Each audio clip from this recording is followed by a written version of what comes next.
killed, give me Isaiah 14 and 21. They did the same thing to my people. So you said that they put millions of my actions. Yes, you said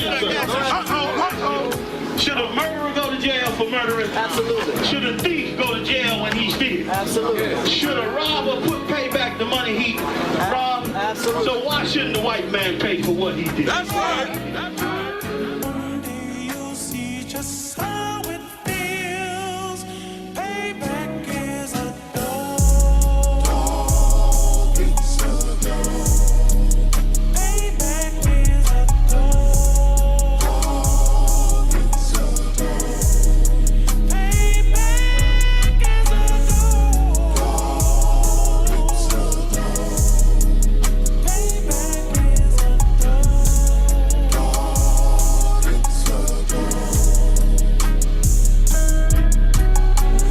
I'm in a hell of a hole, was never expected to grow. Just obstacles set in the road, that a result of me selling my soul. The story I'm telling is cold, but yet it's what everyone knows. The white man's the devil is known. America was never our home, only a place of captivity, safe facility, hating, disfigure me. They claim that I'm lazy, be killing me. Maybe the slavery draining my energy. 400 years and counting, the trail of my tears is countless. Main fact of them here is astounding, but I can't wait till this shit is surrounded. Ready to tangle my king and the angel, be ready to rap. Crack in the sky, nuclear missiles and make it official. I'm capturing every cracker surviving. Put them all in chains where they need to be, slavery for me. And let the whole world see that with them in the cage and safer in the streets. Put the dog on a leash, get resolved for the beast. 144, get the ruler show, we could all be at peace. As soon as the trumpets are sound, your kingdom we busting it down. The only way justice is found, the time for your judgment is now. You'll see just how it feels. Payback is a dog. It's a dog. Payback is a dog. It's a dog. Payback is a dog. It's a dog. Payback is a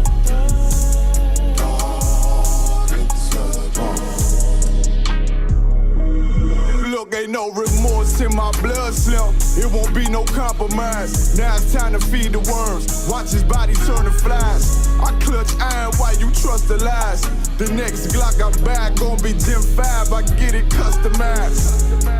And sending shots off like farewell. Praying payback come back around like a carousel. Still remember your Honda's words ringing in my head like bells. Said you in this body, you fit the Lord, fuck the cartel. Triangle choke, apply pressure to the game like I did Vondale. Payback's a bitch in a dress, she a bombshell. Revenge is served cold, I just hope they making oxtail. Glock fresh out the box, I swear it got that new car smell. Made myself a target in the world of mass shooters. That was designed fast for our babies to pass through it. And the day of our king's reign, I'll be overzealous.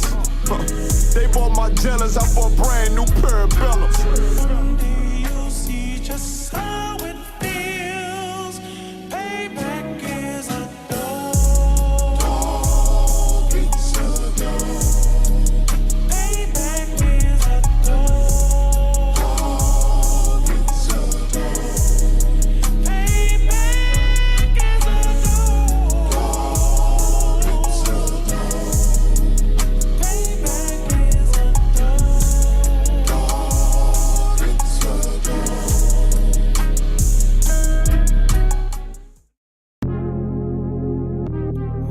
On the highway. Don't think I got this lifestyle, that's my boss, bitch, at my wordplay. Hey, when I get mad, turn the Scarface. How when I get mad, turn the Sharface. Yeah, nigga. Fuck, I'm talking about that.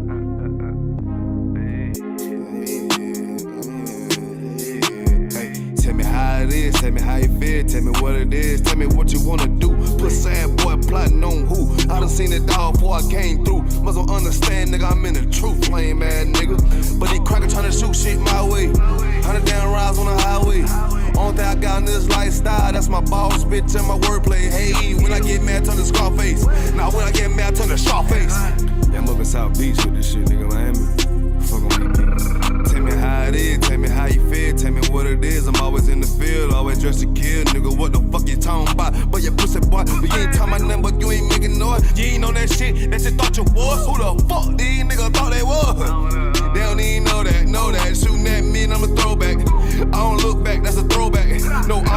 back, cause I'm on that. Boy, get shot at him tough, that's a toe tag. Lame man, cracker don't want the guns on me. But these people wanna know everything. But the booze and the chica. I tell these soft ass boys how to think. Man, I'm on my grind, let it hang. Yeah, my nutsack on these fuck niggas, man, I don't give a fuck what they be hating on, cause I'm up, nigga. What the fuck, nigga? Who the fuck these niggas thought they was? Yeah, all the time a nigga growing. All the time a nigga knowing. Gotta stack it up, keep that bitch flowing. Hey, hey, tell me how it is, tell me how you feel, tell me what it is. Gotta flip the deal, gotta keep the steal, killer being killed. Nah, nigga, for real, I'm ready for real. Nigga, I'm ready for the war, nigga. But they crack tryna shoot shit my way. 100 damn rounds on the highway. Only thing I got in this lifestyle, that's my boss, bitch, and my wordplay. Hey, when I get mad, turn to Scarface. Now when I get mad, turn to Scarface. We up here with the scene, nigga, with the Colombians, cutting niggas' heads off and shit. Tell me how it is, tell me how you feel. Always just a kid, shoot 'em up the hill. Gotta keep it still, nah, nigga, for real. Hey, these boys think they talking about. Why X out your rank, walking on your sand. On the highway, chasing out the bands. Boy, wanna hate, they don't understand. Boy, wanna hate, soft two cans. Sam, ass nigga. I told you for that nigga, they don't know it. Yeah, chasing out the one, I love that shit. Cause the thrill of the hunt keep me on my shit. Yeah, the dagger on my hip with a stand-up clip. Yeah, motherfucker, we'll kill your ass. We'll motherfucking dissect your ass. Cut a head off, put a bottle for the buzzers. Matter of fact, fuck them buzzers, nigga. You know we head hunters. Hey, call nigga Scarface, nigga. What the fuck you talking about? Yeah.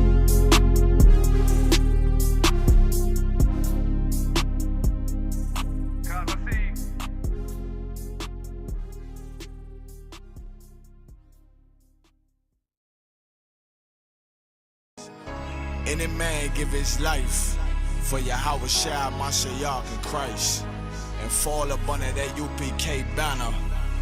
It's my brother and my blood, and I will die and kill for him if necessary. Go to ground, go to ground, go to ground, go to ground, go to ground, go to ground, go to ground, go to ground, go to ground, go to ground. It's all about that warfare, boy. Give ground, give ground, back up, give ground, give ground, back up, give ground, give ground. It's all about that warfare, boy. Take ground, take ground, take ground, take ground, take ground, take ground, take ground, take ground. My soldiers take ground till them stand down.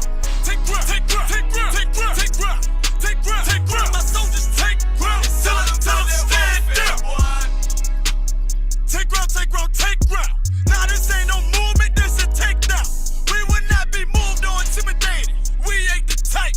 You got a problem, tell them cross the fucking line. My niggas ain't polite. Soldiers to the left and right. I die for every man body. Before I be a coward, I'd rather be a dead body. This will be my kingdom when the hour pass. You can either get with it or get flipped like an hourglass.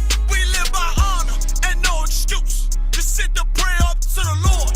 I told him, then let all the terrorists loose. Hold your tongue or get rebuked, cause you made a truce. With a race to make merchandise, how to buy bills. Scared of who? You got your gun, then pull it. Me and my niggas start to argue, it's about who gon' bite the bullet. It gon' take round, take round, take round. Opponents better move slow. Attack dog for this truth, nigga, cool zone. Go to ground, go to ground, go to ground, go to ground, go to ground, go to ground, go to ground, go to ground, go to ground, go to ground. It's all about that warfare, boy. Give ground, give ground, back up, give ground, give ground, back up, give ground, give ground. It's all about that warfare, boy. Take ground, take ground, take ground, take ground, take ground, take ground, take ground, take ground. My soldiers take ground till them stand down. Take ground, take ground, take ground, take ground, take ground, take ground, take ground. My soldiers take ground till them stand down. Oh, thought you could cross us with no consequence, but you will pay dearly. You should've used your common sense. My zeal lit, that means you could never prevail. Hey, with a true sit, hey, with warriors dwell. Be wise with them weapons, cause I promise. My nine just like my wife, she concealed, she modest. I know 2 things, a robber will not prosper. And any man harm me and my octave gon' meet the doctor. Cause this life is warfare, it's not an easy walk. Been watching my people die, so you can miss me with that love talk. My UPK soldiers, any man try to cross your path, make him regret it. What that means? Fall on his ass. Comparing me to you really ain't no contest. Long live one West. Say what? Long live one West. This for those who thinking we ain't ready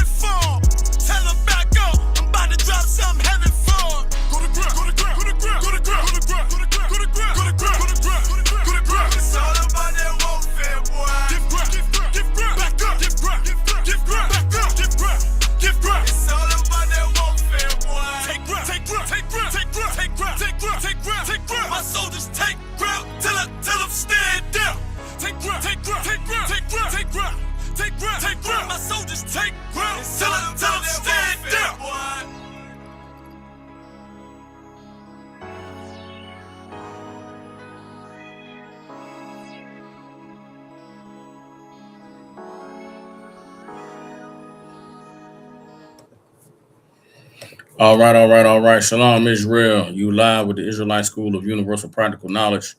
Priest and Captain Soccer World holding down the class live from Memphis, Tennessee. Every Tuesday, Wednesday, and Thursday here in Memphis, we have classes from 6 to 8 p.m. Central Standard Time. Since 1969, the Israelite School of Universal Practical Knowledge has been teaching so-called Blacks, Hispanics, and Native Indians the truth according to the Bible.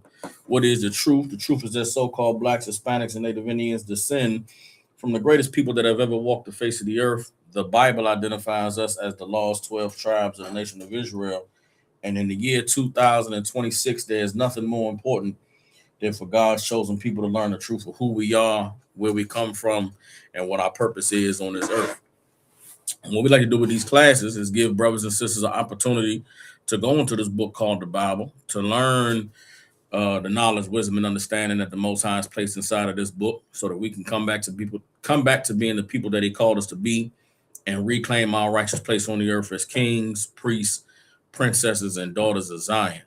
With that being said, we like to start the classes off with questions. If any brothers and sisters have questions online, all you have to do is type them in. If there are no questions online, if any brothers and sisters have questions in the room, just raise your hand and I'll call on you. You can ask your question. All right. For some of you, this may be your first time tuning in. If you're not familiar with the Israelite School of Universal Practical Knowledge, we have been around since 1969. We're an organization that deals with the Bible from a cultural and historical perspective. This is not a religion. This is not, you're not going to hear what you may be used to hearing in the Christian church or in the Muslim mosque or any of those, what they call them, Abrahamic faiths. We believe that we are the descendants of the people that the Bible was written by and were written to. And if you read the Bible from Genesis to Revelation without the dogma and the propaganda of religion, you will see that this is a book that's about one nation of people and their dealings with the Most High God. Today, we are in the 6th day of the month of Salakia. We are in the, hold on, bear with me. We are in the 14th day of the 12th month, which the Bible calls the month Hadar, and we are celebrating the Feast of Purim, which is a celebration that comes about in the book of Esther. All right, so in the book of Esther is, before I get into it, the topic of tonight's class is the audacity of Mordecai, because when you read the book of Esther and you read about the events that unfold that lead to the Lord establishing that we remember this period of time throughout all our generations, and the great works of the sister Esther and what she did to maintain, our lineage and our identity and our culture and our history on this earth. It was all preceded and all the events of the book of Esther are set in order by a man named Mordecai. And his brother Mordecai is a man that deserves to be honored, deserves to be recognized. And today we're going to do a case study on the audacity of Mordecai, which caused all the events of the book of Esther to unfold. But for those of you who celebrate Christmas and Thanksgiving and Halloween and the 4th of July, the Bible doesn't give us any of those days to celebrate. In the Bible, God established the holy days that He wanted the children of Israel to keep. And you can read about that in the book of Leviticus, the 23rd chapter. Throughout the history of our nation, there were 2 more celebratory feasts that were added.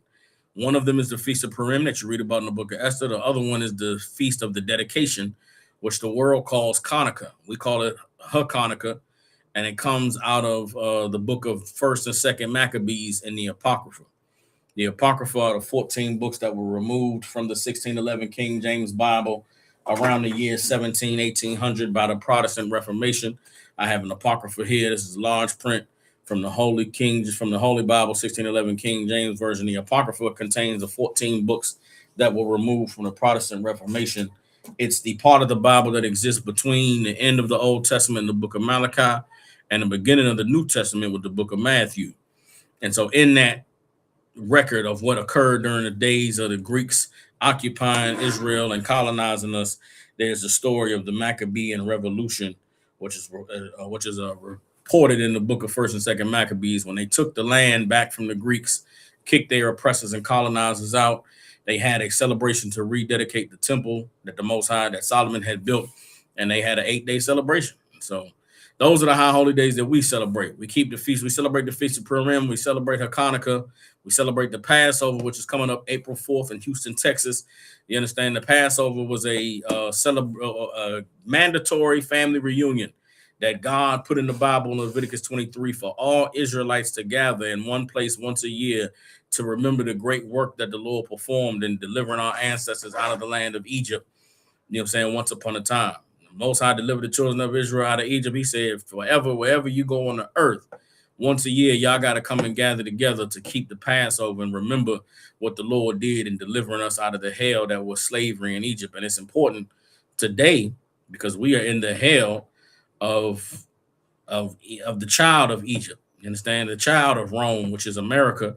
And the Lord wants us to remember the same way he delivered us out of those places, he will deliver us out of this place. And so those are the high holidays we keep. So the Feast of Purim is especially, important for us. And we're going to go into the story of Mordecai today. All right. So I don't see any brothers and sisters have any questions. And if I don't have any questions, then we'll go ahead and get to it. Bear with me.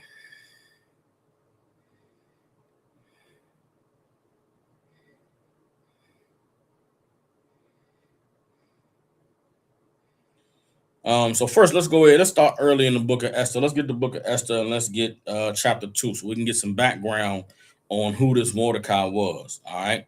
And get some understanding of Mordecai. So this is Esther chapter 2, verse 5. Esther chapter 2, verse 5, and we'll read on down to verse 7. All right.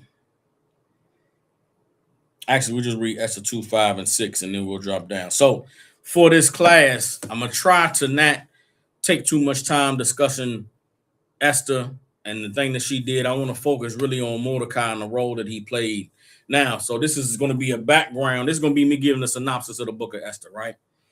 The book of Esther takes place during the time of King Ahasuerus, which is the Hebrew name for history calls King Xerxes. All right, anybody remember that book, that movie, The 300, where the Greeks had a Persian army that was coming to kill them and take over their land and destroy them?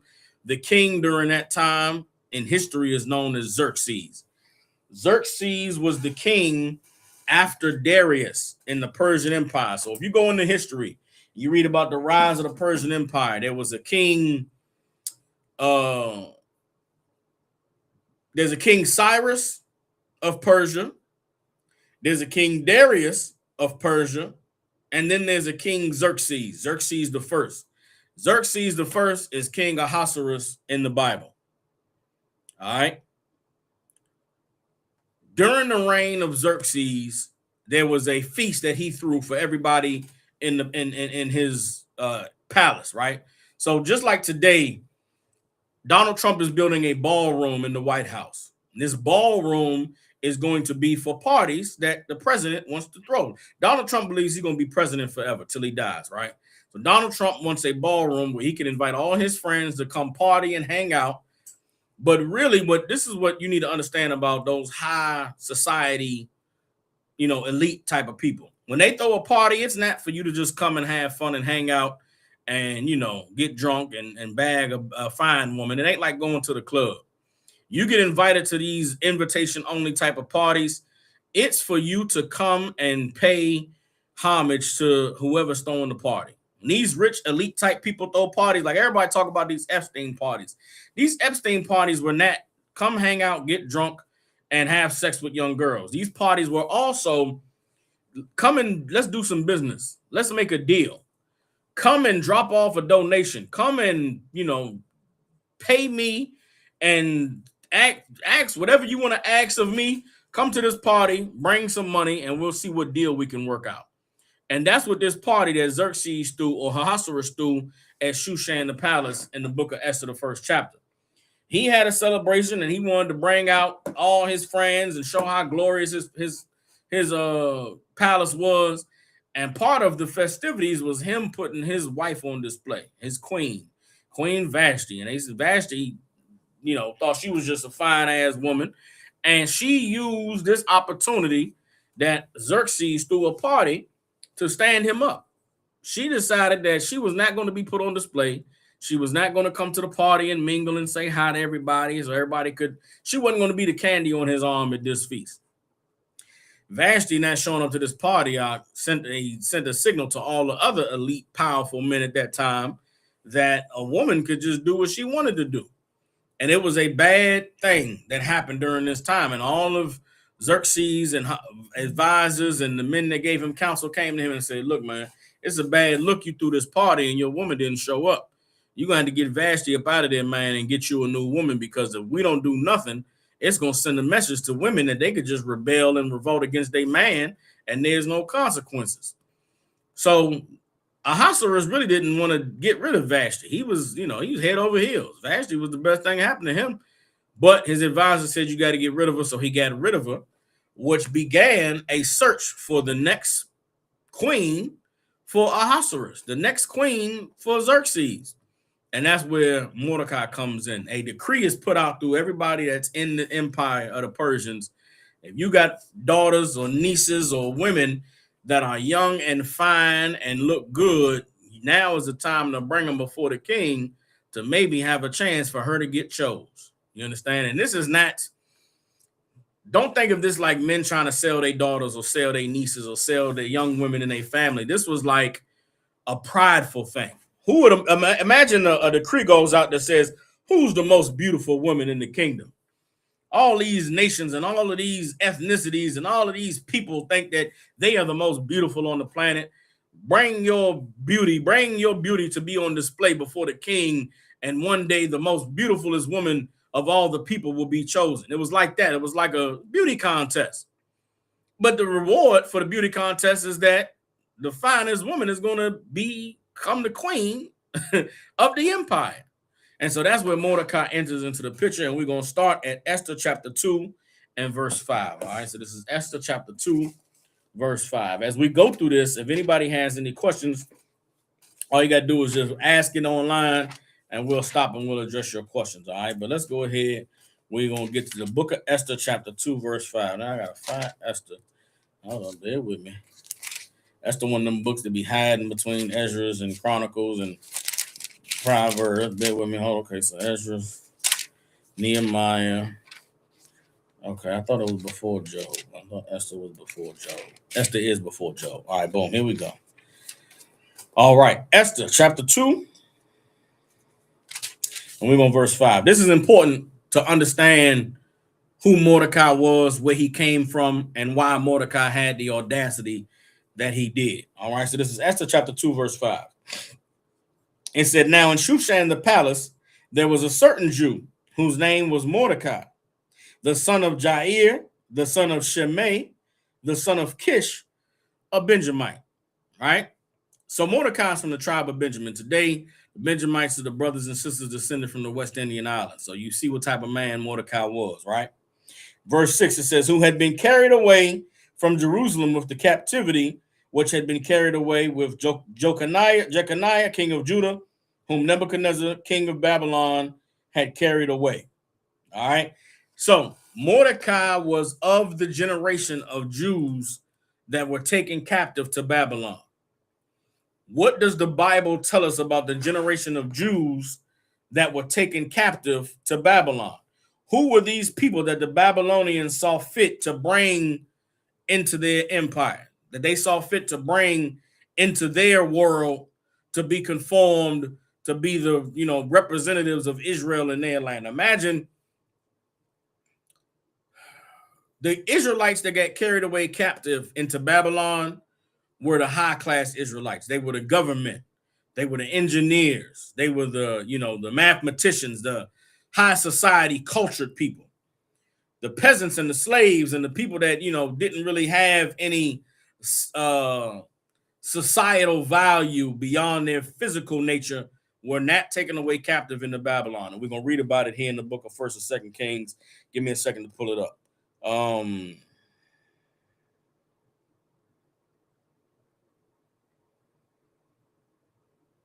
This is 2 Kings chapter 24, verse 14. All right. 2 Kings chapter 24, verse 14. All right. All right. So this is I'm establishing some background for you to understand who Mordecai was, the stock of man he came from, and why this nigga had so much audacity. You understand? And when you understand Mordecai, you understand his background and where he came from, his perspective in the book of Esther makes so much more sense. If you just read the book of Esther and you read about Mordecai, you'll be like, man, that's a dumbass nigga. Why did he do that? Why would he be so headstrong? Why would he be so defiant? But when you understand who this cat was and where he was from, it makes a little bit more sense. All right. So I'm putting you in the mind of Mordecai. So here's 2 Kings chapter 24, verse 14. It says, and he carried away all Jerusalem and all the princes and all the mighty men of valor, even 10,000 captives, and all the craftsmen and smiths. None remained save the poorest sort of the people of the land. So when the Israelites got carried away captive into Babylon, they took all the good people. It's damn near like what segregation did to the black community today. When the white man allowed for black Americans to segregate or to desegregate and to join into the white community, that's what took all our doctors out of the hood. It took all the lawyers and the engineers and the craftsmen and the electricians and the plumbers. That's who left the ghetto once America desegregated. What has propped America up and kept it being a great place is all of the greatness of the black community left the hood. And the people who are left behind in the ghetto, the people that are left behind in the hood, are the people who don't really have the skills and the knowledge and the tools to establish a healthy community, to establish a functioning society. And it's so evil that today, I'm in the city of Memphis, Tennessee, and everybody knows about the ills of Memphis. Everybody knows about the poverty in this city. Everybody knows about the kids breaking into cars and stealing cars and the violence and the robbing and the thieving and things that go on. And they look at these people as though something's wrong with them. Like, why can't y'all get with the program? Why can't y'all just adapt and, be good in society? These are the poorest sort of the people that have been left behind. There's a lot of well-to-do black people in the city of Memphis. They live in nice neighborhoods. Their kids go to nice schools, and they try to insulate themselves from the ghetto, from the poverty, from the crime. But you can't. But you can't look at the ghetto and look at the poverty and the low morality of the people and blame them. They are the victims of something horrible that happened to them. What happened to them? Desegregation and the white man waging a war. What's the word I'm looking for? Chemical warfare. They dropped crack and drugs in our community in the 80s, man. And down here in the South, cities like Memphis, Tennessee, Jackson, Mississippi, you understand, Birmingham, Alabama, these were well-functioning, strong, affluent black cities. And the white man dumped drugs in the middle of them. At the same time, did everything they could to economically starve us. They took all the factories, took all of the good-paying blue-collar jobs, so where the only way you could make decent money was if you were someone who had risen to a level of affluence in this society. To be able to make a good living for yourself, you got to be somebody that has some knowledge, has some skills, and has a little bit of, tact to where you can blend in culturally to the society. You can assimilate a little bit. We call it code switching today. So a lot of brothers and sisters that don't have that skill. They don't have that ability. They are who they are, and they're going to be who they're going to be. But guess what? They shouldn't have to assimilate. They shouldn't have to elevate themselves to a certain level, because within their community, all those people who have assimilated and who have risen to a standard should be in that same community, helping them where they lack. But in the black community in these many places across the country, we don't have that. What we do have is black wealthy people who are affluent and educated and getting good money, doing everything they can to get as far away from niggas as possible. And that's something that we still suffer from today, but it took place in the beginning here in the Bible, all the way back when the Babylonians came and took all of the craftsmen and the princes and the men of valor and took them to Babylon and left in Jerusalem the poorest sort of the people. Everybody understand? Let's read on. This is 2 Kings chapter 24, verse 15.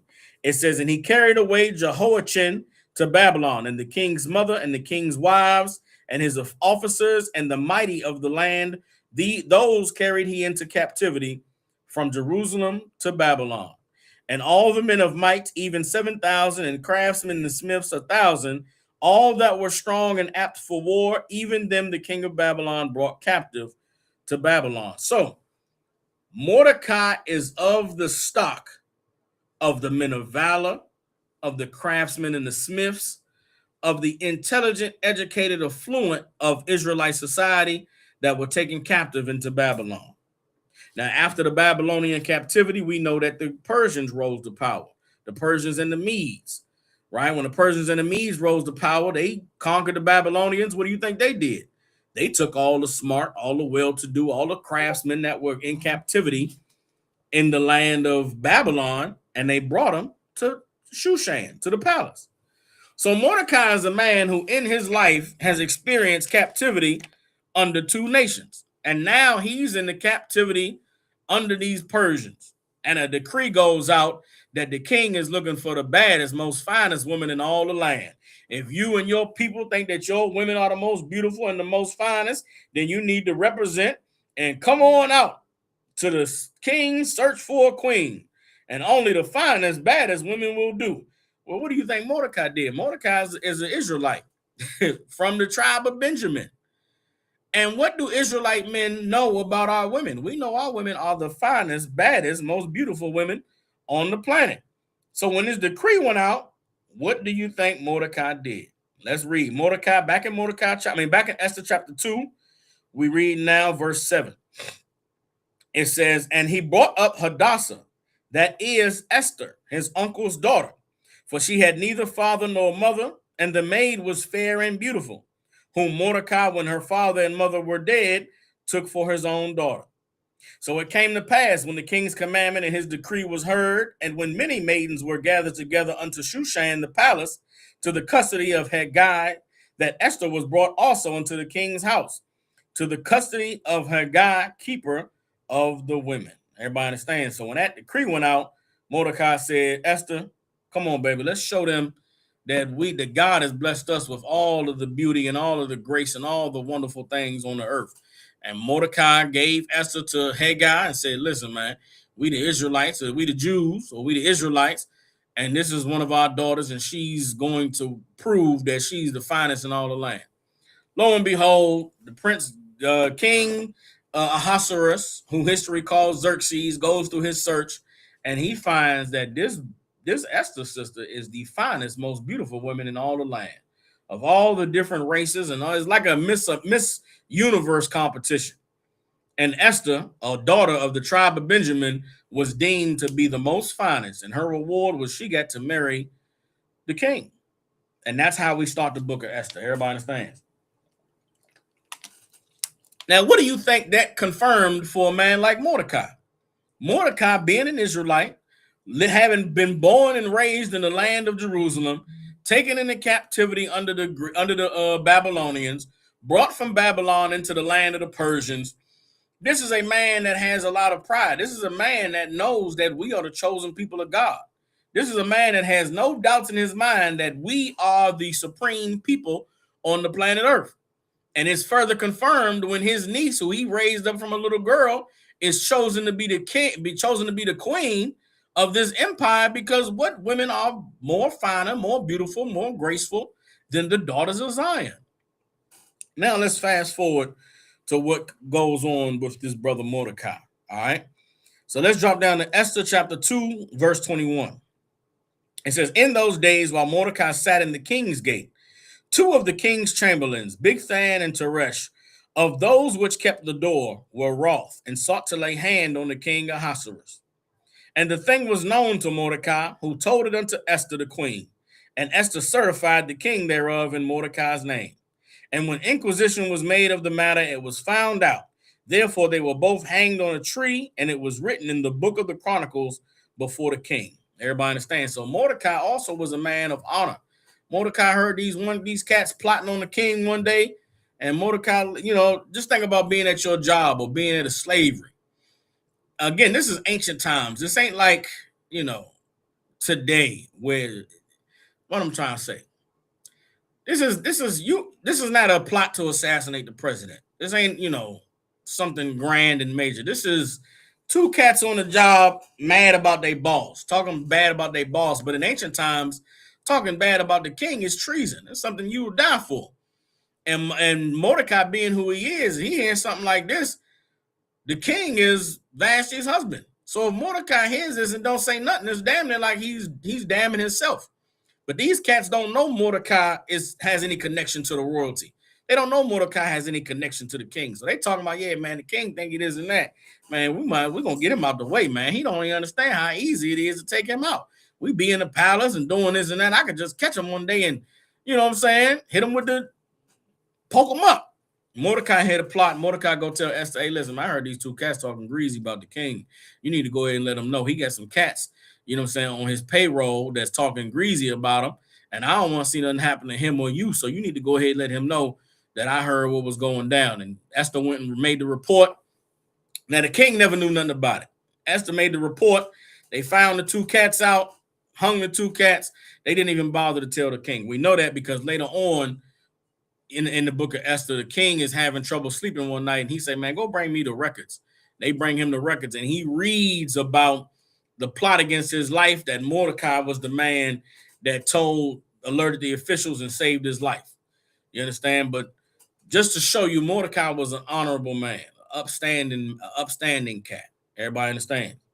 Now let's get into the audacity of Mordecai. Before we get into Esther, the 3rd chapter, let's get the definition of this word audacity, because there's a lot of terms that we use frequently in conversation that we don't really know the meanings of. So in this class, we don't want to brush over anything. We want to get to the definitions of words. We do that in the ISUPK. We read this Bible. You come across a word you don't know. Don't assume that you know the meaning.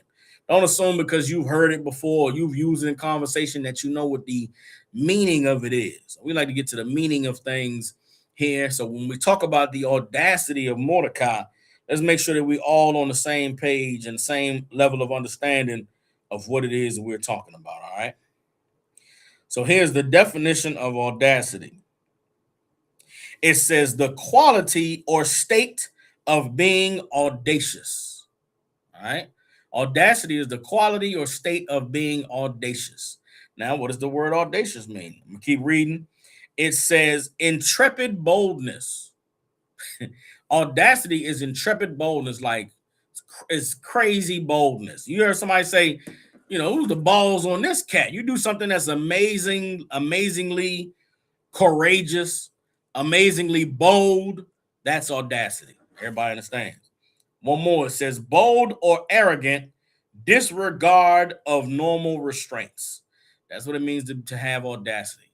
To be bold or arrogant disregard of normal restraints. All right. Now, what is the connotation of that word audacity? To be bold, to intrepid boldness, to be bold or arrogant disregard of normal restraints has a negative connotation. For somebody to have the audacity to do something is like, how dare you? Who do you think you are? That is exactly who Mordecai was. Mordecai was an audacious man. Mordecai was a cat that was very bold and had a disregard for the normal restraints, for things that was normal to everybody else. Mordecai didn't give a damn about it. You understand? And it's important to understand that is a righteous quality to have. To be someone who is audacious or to have audacity is absolutely honorable and righteous. So we're going to take this definition of audacity and put it in our notes. All right. Let me give you also. Let's get the definition of audacious. Audacious means to be intrepidly daring or adventurous, or to be recklessly bold or rash. All right. One more thing says to be contemptuous of law, religion, or decorum. So I don't like audacious. I like audacity, but I don't like audacious. Audacious is an adjective. Audacity is a verb. You understand? I mean, it's a noun. We want to stick with the noun of audacity. All right. Because that's what Mordecai has. So we're going to stick with intrepid boldness, bold or arrogant disregard of restraints. All right. That's what it means to have audacity. All right, bear with me. Put this in my notes. Audacity.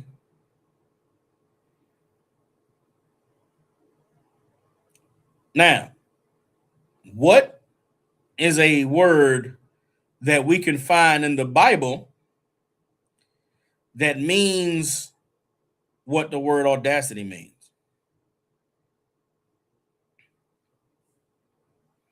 If we wanted to find audacity, I said audacity is an honorable trait to have. To be someone who has audacity is absolutely righteous.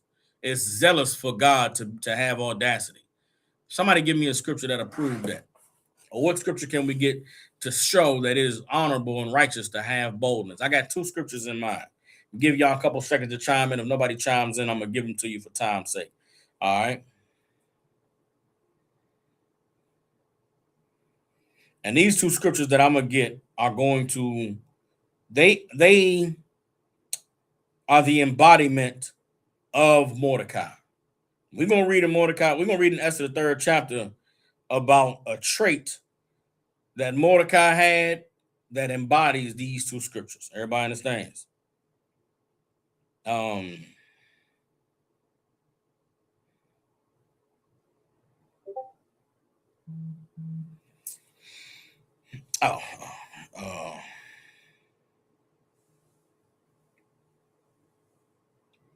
right.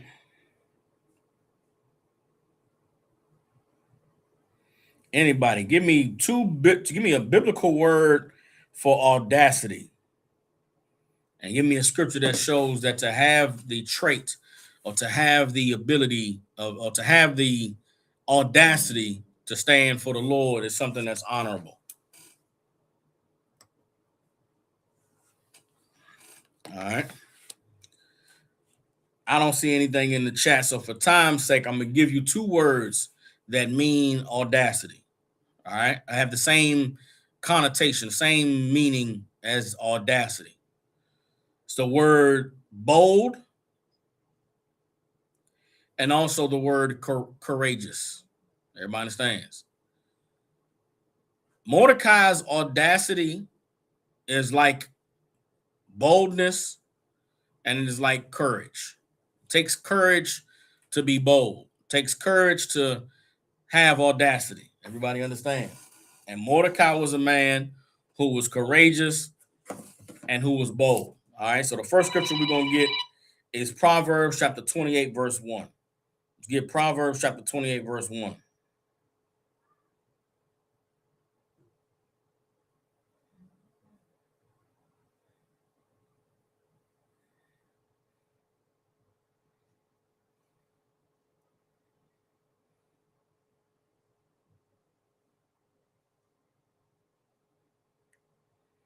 All right. Proverbs 28 and 1 says, the wicked flee when no man pursueth, but the righteous are bold as a lion. You understand? The wicked flee when no man pursueth, but the righteous are bold as a lion. To stand your ground on something, to say what you mean and mean what you say, to not back down, that takes boldness. It takes audacity. Everybody understands? The Bible says the righteous are bold as a lion. It's righteous to have audacity.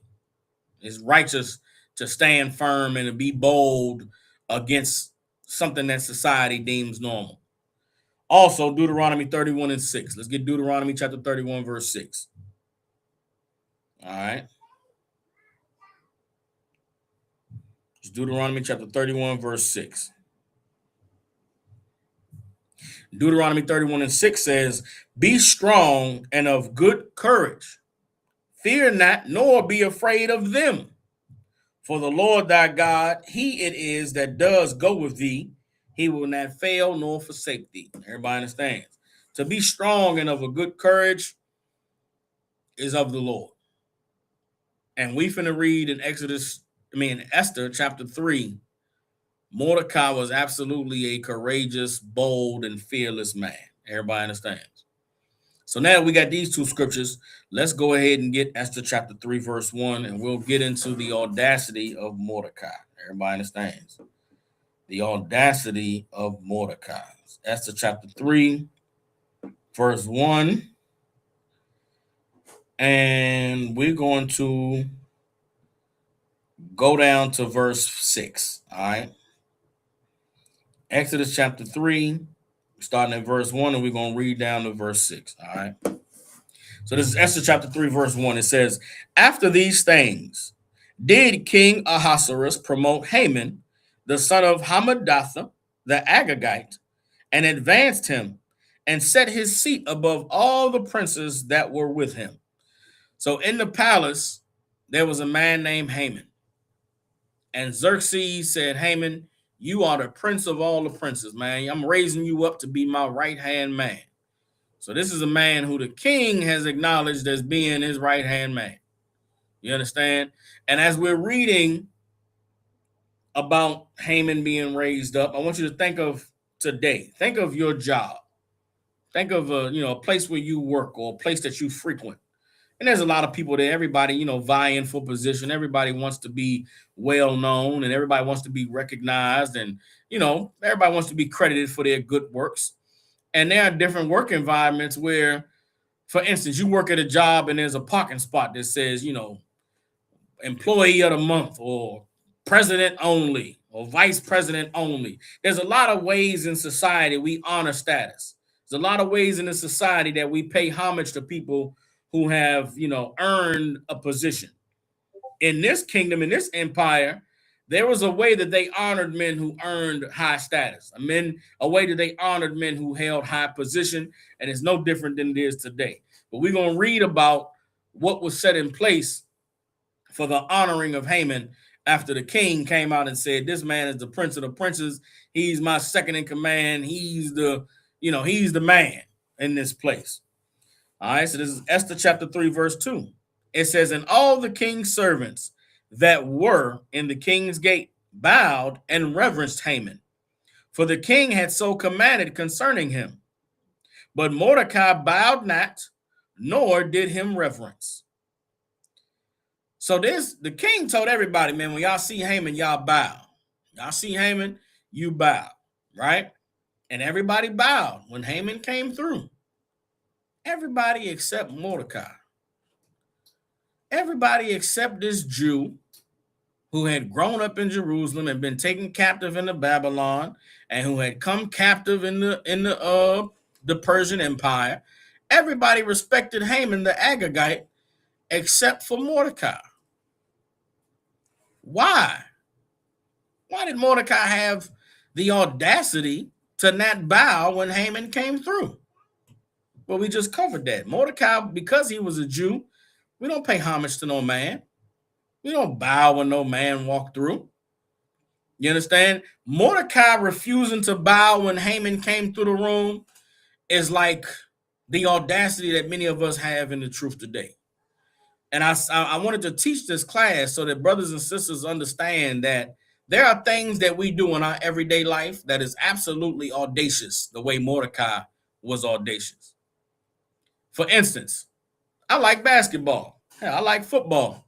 I like music and concerts. You go to a basketball game, a football game, and they say the Pledge of Allegiance, I sit down during the Pledge of Allegiance. I don't give a damn about America's flag. I'm not paying homage or allegiance to any goddamn thing concerning America. Why? Because I serve the Most High God. I am a child of the children. I am of the children of Israel, and there are no gods with the Most High. We don't pay reverence to any high authorities. We don't salute, any heathens. And that was Mordecai. Mordecai wasn't bowing when these cats came through. You understand? Those of you who have children who are in school, what do we teach our children that go to school? At the beginning of the day, they say a Pledge of Allegiance. We don't say the Pledge of Allegiance.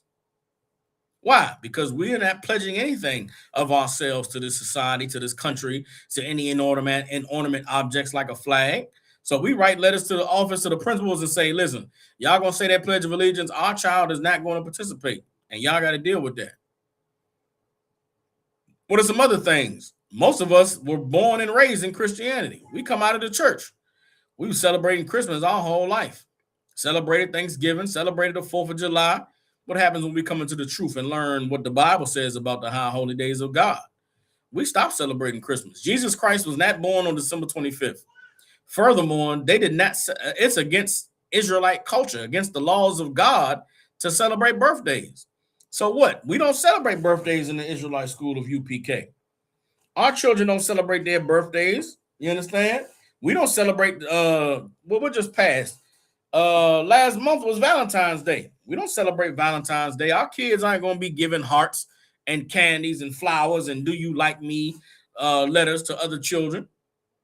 We write to the school and let them know, listen, our child ain't going to participate in Thanksgiving, not going to participate in the exchanging of cards and candies on Valentine's Day. It goes against our beliefs. And as we do these things and we take this stance with the Lord, you have to know that these other nations and these people who we encounter look at us and say, who the hell do they think they are? The audacity of these niggas to not salute the flag. The audacity of these niggas to sit down while we sang the national anthem. The audacity of these niggas to write to the school and say our child is not going to participate in the celebration of any holidays. Our child doesn't eat pork, doesn't eat shrimp. It takes audacity to take that stance. And that audacity comes from the righteous, bold fear of the Lord. Everybody understands. And so Mordecai's audacity was born of his fear of God. Mordecai's audacity was born of his courage to stand against the things that didn't align with his belief system. His audacity came from his boldness to not give a damn what anybody thinks, to do what was right under any circumstance. Now let's continue. All right. This is Esther chapter 3, verse 3. It says, then the king's servants, which were in the king's gate, said unto Mordecai, why transgressest thou the king's commandment? Mordecai, why you don't bow? Huh? It's like somebody saying, why you don't salute the flag? Why you don't stand for the national anthem? Why you don't celebrate Christmas? People in society will always try to get you to diminish your boldness. They will always try to weaken your courage to stand in the face of evil. They call it peer pressure. This right here is peer pressure in the Bible. Mordecai didn't do something that everybody was told they should do. They come into Mordecai. It's like being at the job and you know who's going to ask you about why you don't stand for the Pledge of Allegiance? You know who's going to call you about your kid not standing for the Pledge of Allegiance? It's going to be a black teacher, a black principal. Nobody's going to have a problem with your desire to not salute the flag except one of your own. And that's a problem we've always encountered as Israelites. You understand? Anytime we go to take a stance for the Lord, it's rarely the heathens that are angry and come out against us. It's usually our own people. And so the people that also was in the palace with Mordecai came to him and said, man, why you transgress the king's commandment? He told us all to bow when Mordecai came through. You don't be bowing. What's wrong with you, Mordecai? You gonna get us all in trouble. You understand? It makes me think of slaves in the field. Oh, you gonna make massa mad? Why is you always making massa mad? Why you always doing things and saying things to rub these people the wrong way? Why you always causing trouble? That's what they come in and tell Mordecai. They asking of Mordecai. Why you causing trouble? Like, why won't you just bow and honor Haman, man? The king said we're supposed to do it. Esther chapter 3, verse 4. Now it came to pass when they spoke daily unto him, and he hearkened not unto them, that they told Haman to see whether Mordecai's matter would stand. For he had told them that he was a Jew. Mordecai's answer for why he wouldn't bow, I'm a Jew. I'm an Israelite from the tribe of Benjamin. We don't bow to other men. I'm an Israelite from the tribe of Judah. We don't celebrate. I'm an Israelite from the tribe of Gad. We don't celebrate Christmas. I'm an Israelite from the tribe of Judah. We don't salute the flag. You understand? My people were made captives under that flag. My people were brought into this land against their will and colonized and stripped of our history and our culture and our language. And now we starting to find out who we are. I will not partake in your Independence Day. We ain't independent. We haven't gotten free. What the hell is a nigga doing celebrating July 4th when in 1776 you were slaves? Then they told you that they freed you after the Civil War. Go look at the definition of the word emancipation. Emancipation is not freedom. Emancipation is the transference of ownership or authority from one party to another. What happened after the Civil War in America, black people were not set free. The authority over us, the ownership of us transferred from individual citizens of the states to the federal government. That's what happened at the end of the Civil War. At the end of the Civil War, black people were not set free. We were emancipated, which means what? There was no longer private citizens who owned people in this country. Everybody now became owned by the federal government. That's what they don't tell you about that 14th Amendment. The 14th Amendment did not abolish slavery. The 14th Amendment abolished slavery except if you commit a crime. If you commit a crime, who put you in bondage? The government. And that's what's happening today. There's still slavery in America. It's called the prison industrial complex. And everybody the reason, this is how I can say what I'm saying with assurity and with confidence. Because after the Civil War, America paid reparations to Southern slave owners for their loss of property.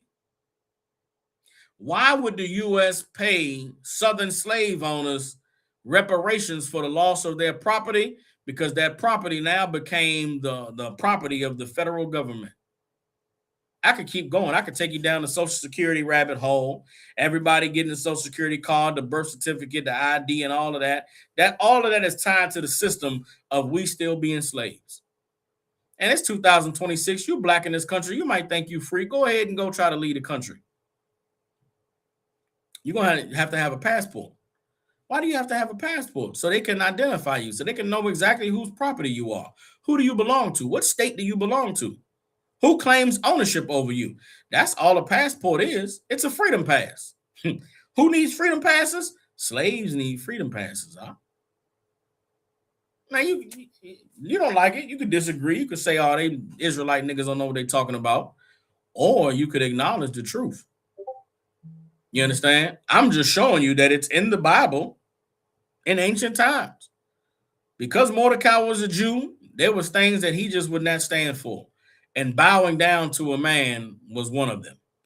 You understand? So now, did these cats at the job just take what Mordecai said and respect it? They say, okay, he a Jew. That's why he don't do it. Okay, he bold. Yeah, they known for being bold. They known for, they audacious. Nah. They hated the idea that this nigga had a reason to not bow. Why? Because they all bowed. None of them had any problem. None of them had any issue with bowing down to Haman. None of them had any issue with acquiescing to the king's orders. But somehow, in every empire and every kingdom that has ever been on the earth, there's been Jews who caused the problem. There's been those Israelites who wouldn't bow down, who wouldn't, pay homage, who wouldn't accept slavery and rulership of the authority of the time, and they had to be made an example of. Well, here we reading about it in the Persian Empire with a man named Mordecai who had the audacity not to bow down to Agagite, to Haman. Let's keep reading. This is Esther chapter 3, verse 5. And when Haman saw that Mordecai bowed not, nor did him reverence, then was Haman full of wrath. Now, here's what you got to understand. This Mordecai not bowing is something that took place over a period of time. This wasn't just one day he didn't bow. The Bible don't give us a time limit, but it wasn't like it happened 2 days in a row, a week in a row. This is something that happened over a process of time. And Haman may not even notice it at first. Did he come in the room and this cat don't bow? He may not even acknowledge it. But once they coming to Haman and saying, look, man, it's a cat in here, man. He said he would not bow to you, Ak. He don't care what the king said. He don't care what position you got. He will not bow to you. Once it came on Haman's radar, once he recognized, this nigga ain't bowing to me, it incensed Haman. And he made him infuriated. Because why? Because Haman said to himself, what the audacity of this nigga to not bow when I come through? Now, was Haman's anger At Mordecai not bowing, a reflection on Haman or a reflection on Mordecai? When we think about the scenario, who's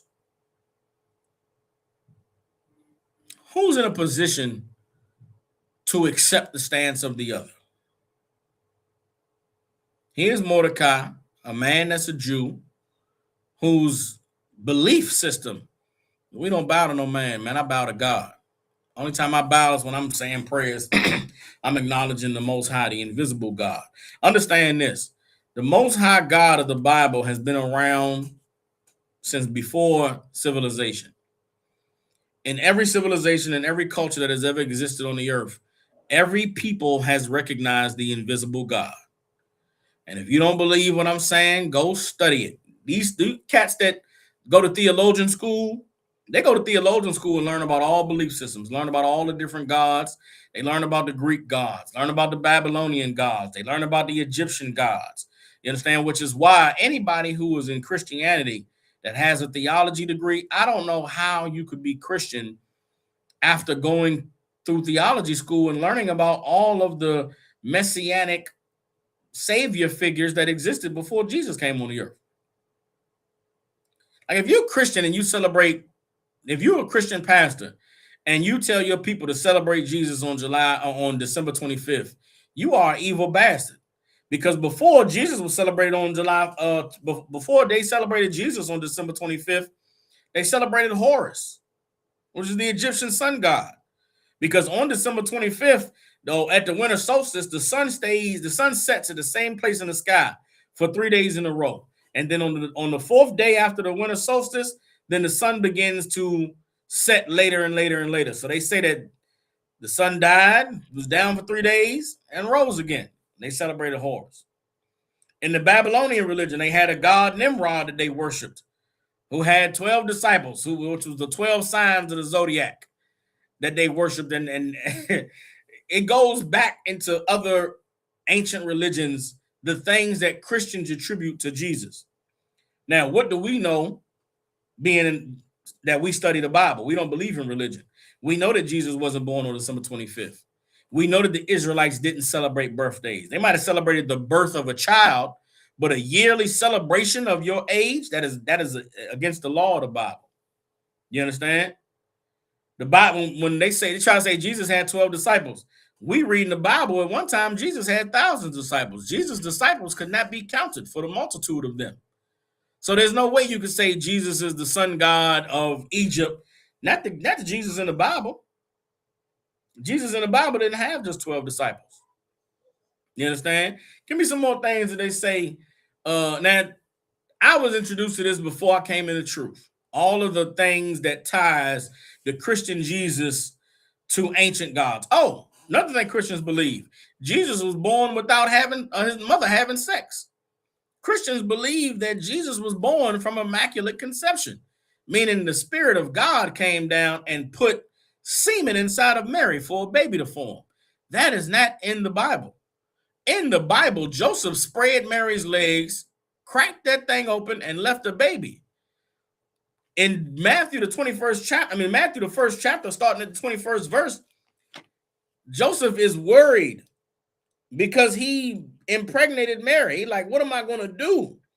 So worried that the Lord had to send an angel to Joseph to say, chill out, Joseph, it's okay. It's all right to take your wife, Mary. Why does the angel call Mary Joseph's wife? In Matthew 1:18, it says that Mary was found with child before they came together. We know that the before they came together is talking about the marriage ceremony, because the Bible says they were espoused, meaning what? Joseph had gone to Mary's father, paid a dowry, made an agreement. I'll pay you X amount of dollars, and then I'll take your daughter to be my wife. Before Joseph finished paying off Mary's father, they had sex and Mary got pregnant. Joseph knew that that was wrong and out of order, and he didn't want everybody to think that Mary was fast. He didn't want everybody to look at Mary like she was a hoe because she got pregnant before her family had the celebration to announce it. So Joseph is worried, like, what am I going to do with this girl, man? He was thinking, I'm going to go ahead and hide her. I'm going to put her away so don't nobody see that she's pregnant. And the angel of the Lord came to Joseph and said, Joseph, man, it's going to be all right. The Lord wanted you to get that girl pregnant, man. You know what I'm saying? That's your wife, that's your woman, and that son that's born is going to be somebody amazing. You're going to name him Yahushua because he going to save his people from their sins. So the angel was sent to Joseph to comfort him because he was so worried about everybody looking at Mary like she was a young hoe who was fast in the pants because they got married before the ceremony. Christians do not even know that is in the Bible. Christians believe that a spirit came down, floated from heaven, and impregnated Mary. You understand? And if you believe that, then you believe in Zeus. If you believe that, then you believe in Zoroastrianism, which is a Persian religion of a savior figure like Jesus. You understand? That's not in the Bible. All those stories of ancient religions and their gods don't relate to the Bible. They relate to Christianity, but they don't relate to the Bible.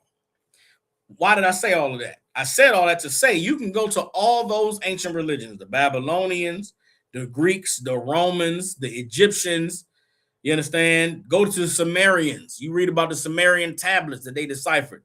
In all of those ancient religions, there was a recognition of an invisible God, a God that nobody saw, a God that nobody talked to, a God that nobody really worshiped because he was invisible.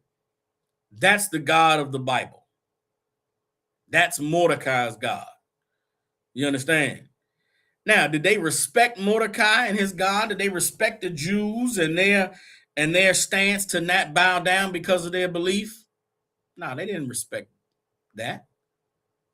All they respected was themselves, which is why Haman could have just ignored Mordecai.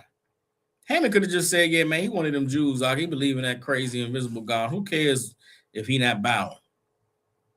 But Haman was too proud. Haman was a man who had audacity as well. The audacity of Haman was not the same as the audacity of Mordecai. You understand? Mordecai's boldness was in righteousness. Mordecai's courage was in righteousness. Haman's audacity was in pride. Haman's audacity was in lies. How do we know? Because Haman never revealed to the king the truth about what it was that he was doing.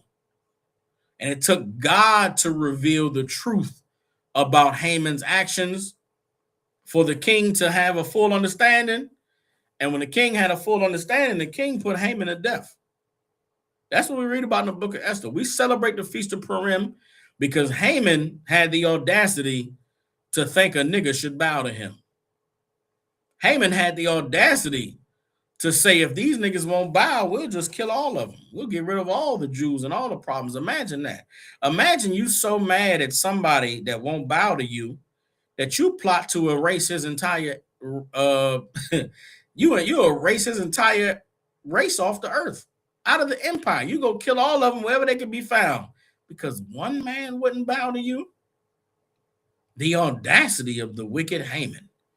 Now, let me keep reading in the book of Esther, the 3rd chapter, just in case we don't really fully get what it is I'm saying. Esther chapter 3, verse 6. And he thought scorn to lay hands on Mordecai alone, for they had showed him the people of Mordecai, wherefore Haman sought to destroy all the Jews that were throughout the whole kingdom of Ahasuerus, even the people of Mordecai. You understand?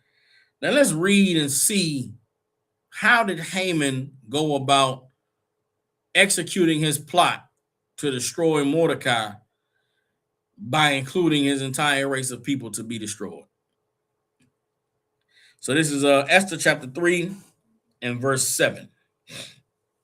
It said, in the first month, that is the month of Nisan, in the 12th year of King Ahasuerus, they cast pur, that is the lot, before Haman from day to day and from month to month, to the 12th month, that is the month Adar. And Haman said unto King Ahasuerus, there is a certain people scattered abroad and dispersed among the people in all the provinces of thy kingdom. And their laws are diverse from all people. Neither keep they the king's laws. Therefore it is not for the king's profit to suffer them. If it please the king, let it be written that they may be destroyed, and I will pay 10,000 talents of silver to the hands of those that have the charge of the business. to bring it into the king's treasuries. And the king took his ring from his hand and gave it to Haman, the son of Hammedatha, the Agagite, the Jews' enemy. And the king said unto Haman, the silver is given to thee, the people also to do with them as it seemeth good to thee. Now ask yourself, did Haman tell the truth to the king? Was Haman bold as Mordecai when he went to the king? Was Haman courageous like Mordecai? Haman didn't have the audacity that Mordecai had. Haman didn't have the courage that Mordecai had. This man went to the king and told a goddamn lie. You understand? Based on the actions of one man. Because Mordecai would not bow to him. He went and told the king, yeah, man, there's some people in the empire, man, they problematic, huh? They don't listen to none of the king's laws. Is that true?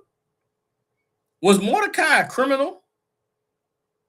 Was Mordecai a man that did not respect authority? We read in this book of Esther, Mordecai didn't break no laws. Mordecai didn't violate any rules. If he did, they would have had him thrown in prison. Here's how you know that the bowing to Haman was not mandatory and was just some shit that Haman decided, well, the king said it, man, y'all niggas better bow. Which it's necessary to understand this and relate it to the world we live in today. There are a lot of things in this society, a lot of things in this world that are not laws, but people abide by it anyway. There's a lot of things that you don't have to do to be a law-abiding citizen, yet people do it anyway. When we say we don't celebrate Christmas, we don't celebrate Halloween, we don't celebrate Thanksgiving, how often does the conversation end right there? Yeah, we don't celebrate Christmas. We don't celebrate that. I don't celebrate Thanksgiving. I don't celebrate Valentine's Day. Very rarely does it stop there. You know what usually happens when you tell somebody you don't celebrate Christmas, you don't celebrate the 4th of July, you don't celebrate Thanksgiving? They come back and they say, why not? Well, damn. Do I have to celebrate Christmas? Do I have to celebrate Thanksgiving? I thought we lived in a place where you had the freedom of religion to do whatever you wanted to do. I don't celebrate Christmas. What about the kids? Bitch, mind your business. They my kids. What do you mean, what about the kids? The kids don't celebrate Christmas neither. I'm just saying, man, you robbing them of their childhood. Damn. A kid got to celebrate Christmas to have a childhood? That's peer pressure. That's society that does that. I'm at the basketball game. They say the pledge. They saying the national anthem. I gotta stand. The man comes on the announcer and says, please stand for the national anthem. That's not an order. That's not a government decree. I ain't got to stand for the goddamn national anthem. Fuck that anthem. But when you don't stand for the anthem, the people look at you like, oh, who you think you are? How dare you not love your country? Bitch, I don't love my country. I go to a job every day. I pay my taxes. I follow all the laws and the rules that are on the books. How dare you say I don't love the country? That's what they did to Mordecai. That's how Haman felt about Mordecai. Bowing to Haman was not a law. It was not a legal decree. It wasn't something that was written in stone. It was something the king said, like, man, y'all should bow when y'all see Haman come through. Mordecai heard that and said, yeah, whatever. And guess what? That's the spirit that we have as Black people. They tell you that you should do something. I'll give you an example. I used to work in slavery where break was a half an hour long. And this is something that I know Black people can relate to. You get a half an hour break. You know when my break starts? My break starts after I use the bathroom for 15 minutes. After I warm my food up, which takes another 3 or 4 minutes. After I go to the damn machine and get me a soda. After I sit down with my food and I'm getting ready to eat, That's when my 30 minutes start. And guess what? After I eat my food and I eat my whatever and I clock back in, guess what? I got to use the bathroom again. I'm going to use the bathroom again and I'm going to go put my stuff up and I'll sit back at my desk. By the time all that's coming past, it's been about 50 minutes. And you know what? But then nobody say nothing to me about my goddamn 50-minute, 30-minute break because I had stuff I had to do. You think I work a job 8 hours a day. I get one 30-minute break. You think I'm going to use the bathroom after I clock out? Why the hell would I do that? Why would I use the bathroom on my time? I got to wash my hands and warm my food up. You think I'm going to do that on my time? You think me washing my hands and warming my food up is going to happen on my time? Are you crazy? No. No. So yes, I'm leaving the work area 15 minutes before my break because I got to use the bathroom. Now, if you want to be stupid about it, I'll leave a half an hour before my break to use the bathroom. Then I'll come back to the work area with 10 minutes to go before my break. By the time I get back to the work area and put my gloves on, oh man, it's my break time. Now, instead of me taking the 50 minutes that I normally take, I'm taking an hour because you made me go to the bathroom a half an hour before my break. Like, we all do this. It's in our spirit that I'm not jumping through hoops and tap dancing over some shit that is really normal. I'm going to do my job. I'm doing what I came here to do. That was Mordecai. Mordecai did his job, man. He showed up on time, took care of business, heard some niggas plotting against the king, told about the plot. Mordecai was a good worker, man, a stand-up dude. But because he wouldn't bow down to some devil on the job, the devil wanted to kill all the niggas because Mordecai was one nigga that would not bow to him. And the way that the devil went about it, again, this is something that we can relate to. Modern day, on these slaveries, on these jobs, when somebody do something to try to get you fired, they don't try to get you fired because of, something that actually happened at the job, something wrong that you actually did. There's not a law. They don't go to HR to get you fired. They go to the boss to get you fired. Now, if you do something wrong and deserve to get fired, guess what? They go to HR. Sexual assault, cussed me out, disrespected me, they go to HR. But somebody go to the boss because of, telling the boss something you did. Yeah, man, so-and-so, such and such. We shouldn't allow that. I don't know. I think it's bringing down the morale. I think it's just making everybody, think some kind of way. And, maybe we should just eliminate this issue or this problem. That's what Haman did. Haman didn't go and say, hey, king, it's a nigga that won't bow when I walk through walking. I don't like it. I think we should eliminate this nigga. Haman didn't do that. That's what Mordecai, that's the boldness and the courage that comes from standing with the Lord. When you're righteous in the situation, you stand bold and I'm not bowing down to that nigga. Who is he? Nah, man, I'm a Jew. We don't bow to men. I don't care. Y'all can do it if y'all want to. I'm not doing it. I'm going to keep bringing this back to slavery. I think it's a modern day equivalent to to make us understand it. You on a job and they tell you Saturday is mandatory overtime. Maybe for y'all. I put my 40 hours in. Ain't a mandatory goddamn thing. Ain't nothing mandatory in my contract about working on my day off. Now, if I need the extra money, I'll work. But if I got something to do, I'm going to camp or got something necessary to do, I'm not coming. And I'll tell the boss ahead of time, hey, man, I'm not going to be there on Saturday. I heard what you said. It's mandatory. Everybody got to be there. I'm not going to be there. You know what I know? They cannot fire me for not coming in on my day off. I don't give a damn what the boss is talking about how we need everybody, all hands on deck. It's important that y'all be here. I'm not. Same thing with taking time off. Passover coming up. I put my time in 3 months ago. As soon as they gave us the time, I said, hey, went to the boss. Listen, man, I'm going to need off from March 31st to April 7th, man. I'm going to be out of town. I'm not going to be here. And he approved it. He approved the time off. They come to you 2 weeks for your vacation and say, I see here that you had this day off, but, that's not going to work for us. Some things came up and listen, man, I don't care what you're talking about. Whatever came up has none effect on my days off. So I'm telling you, I put my time in. My time was notified that they put in, I got the email. I'm telling you, I'm not going to be here, and my days better be paid, because if they're not, it's going to be a problem. So you can say whatever you want to say. I'm not showing up between March 31st and April 7th, and I'll see you back here on the 8th. Do it. They can't fire you. They cannot take away your days. It's in the damn company thing. And guess what? If you do that on a job and they fire you, so what? The Lord will give you another job. The Lord is preparing the doors for something better for you. But you ain't got to bend over backwards and tap dance and jump through fiery hoops for anybody in this society, in this culture.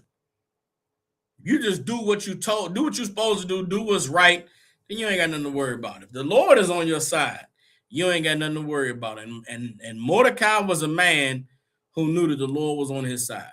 Mordecai was a man that stood bold on that bowing to Haman, because Mordecai understood that the Lord is with me. Everybody understand? Now, what can we say about the audacity of Haman? Haman did not go to the king and tell the king the truth of the matter.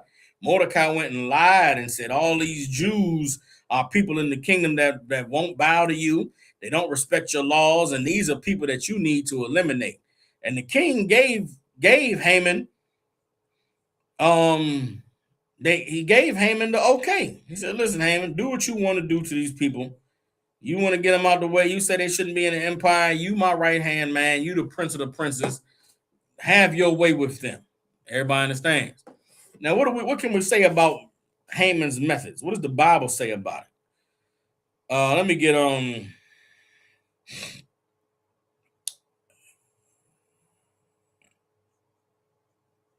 let's get Psalms chapter 38. Psalms 38, verse 12.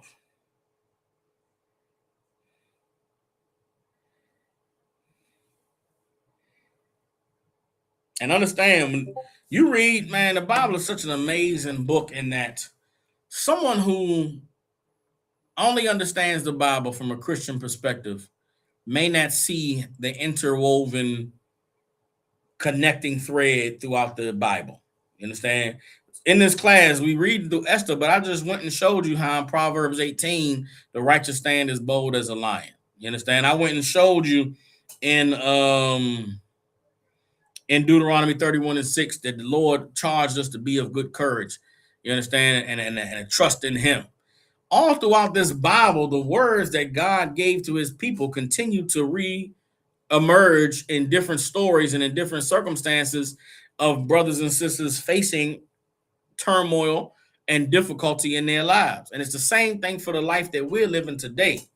Do not be remiss. Do not fail to recognize that you are Esther today. For you sisters out there, you brothers out there, you are Mordecai today.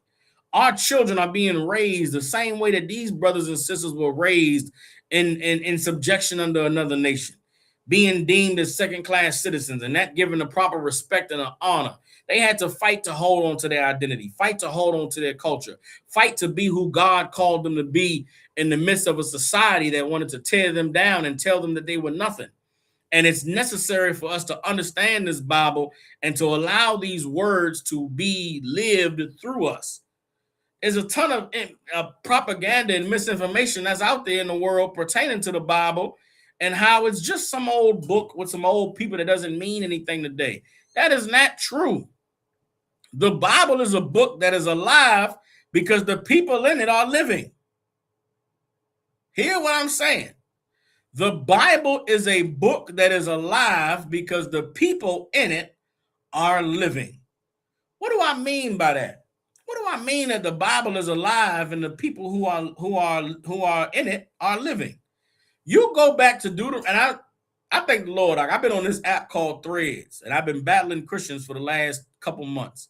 And in my battles with Christians, I'm coming up against a lot of lies that white conservative Christians are telling today about the Bible. I argued with a devil today who said Revelations is a book that pertains to the Roman Empire and was designed to give courage to the people of that time to stand firm with God in the face of their evil, but it is not a book that prophesies the destruction of America.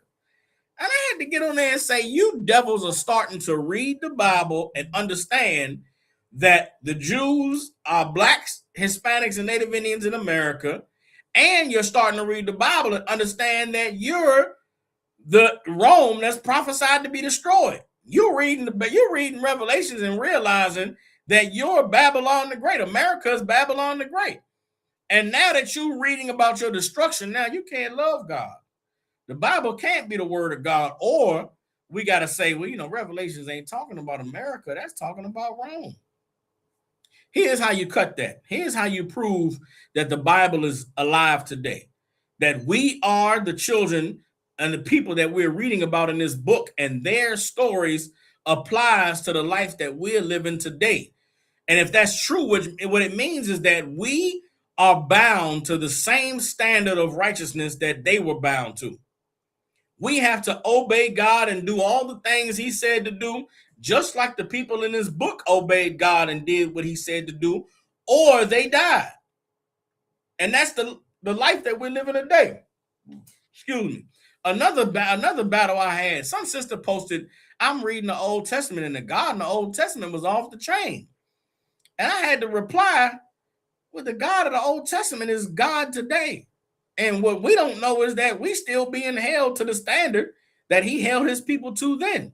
And the same way that they died for sinning, we are dying for sinning. The only difference is the priests don't come do God's dirty work no more. Now the Lord does it. And if we don't obey him and we don't do what he says to do, he sends the white man to exact his vengeance on us. Like, we're still the same people living out the same prophecies that God gave to these people.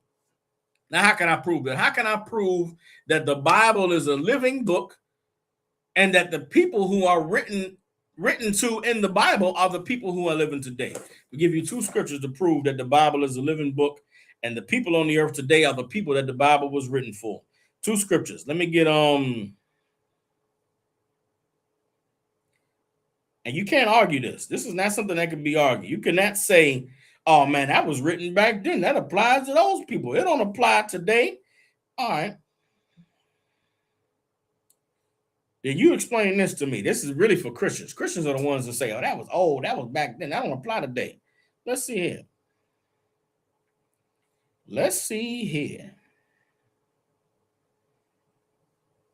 Let's go to Mark chapter 12.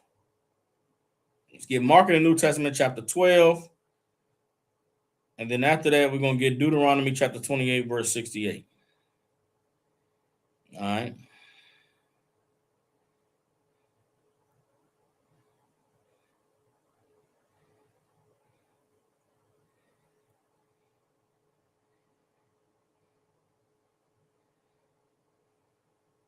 I just put in my notes, the Bible is a living book and the people it was written to are alive today. Here's the proof of that in two scriptures. This is Mark chapter 12, verse 26. Let's get there. We're going to hold Esther. I'm going to hold in for Esther. Let's go ahead and get Mark in the New Testament.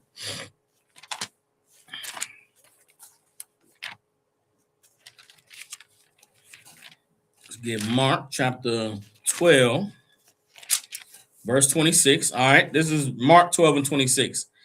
It says, and as touching the dead, that they rise, have ye not read in the book of Moses, how in the bush God spake unto Abraham, saying, I am the God of Abraham, and the God of Isaac, and the God of Jacob. He is not the God of the dead, but the God of the living. Ye therefore do err greatly. Now, what does Christ mean? Christ said, don't you know that when the Lord spoke to Moses in the bush, he said, I am the God of Abraham, the God of Isaac, and the God of Jacob. He is not the God of the dead, but of the living. What does that mean? The Most High is the God of Abraham, Isaac, and Jacob. And he's not the God of the dead, but the God of the living. What must be true about Abraham, Isaac, and Jacob? Remember now, this is Christ responding to a question about reincarnation. He's responding to a question about the dead rising.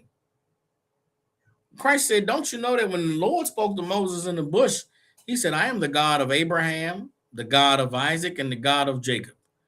Where were Abraham, Isaac, and Jacob when Moses spoke to God in the bush?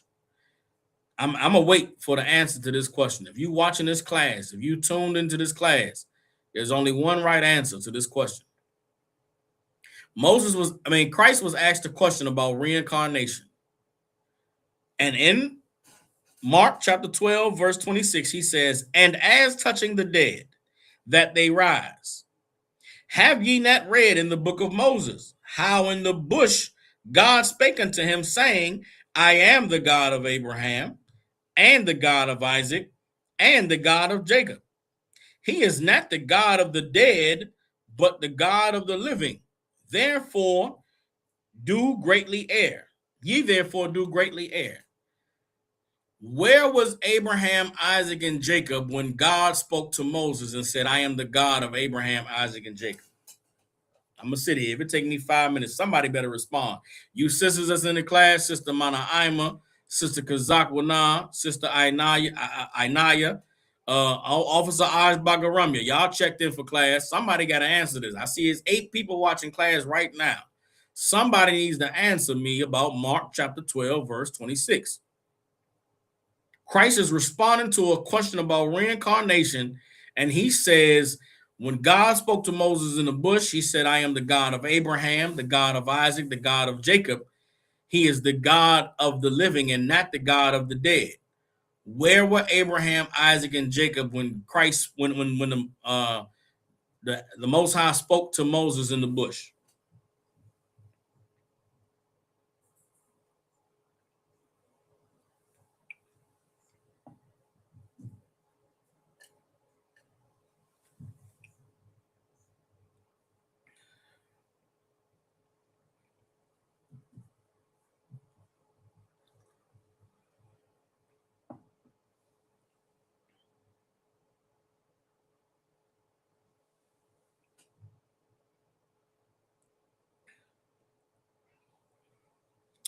I need somebody to answer.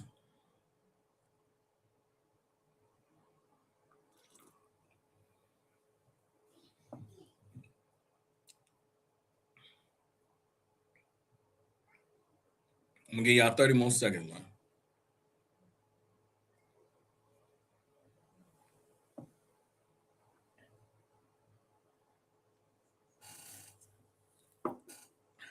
Sister Ina Yah said they didn't exist yet at the time of Moses. That's not true, sis. Abraham, Isaac, and Jacob came before Moses. Moses was born in Egypt after the sons of Jacob went into Egypt to escape the famine.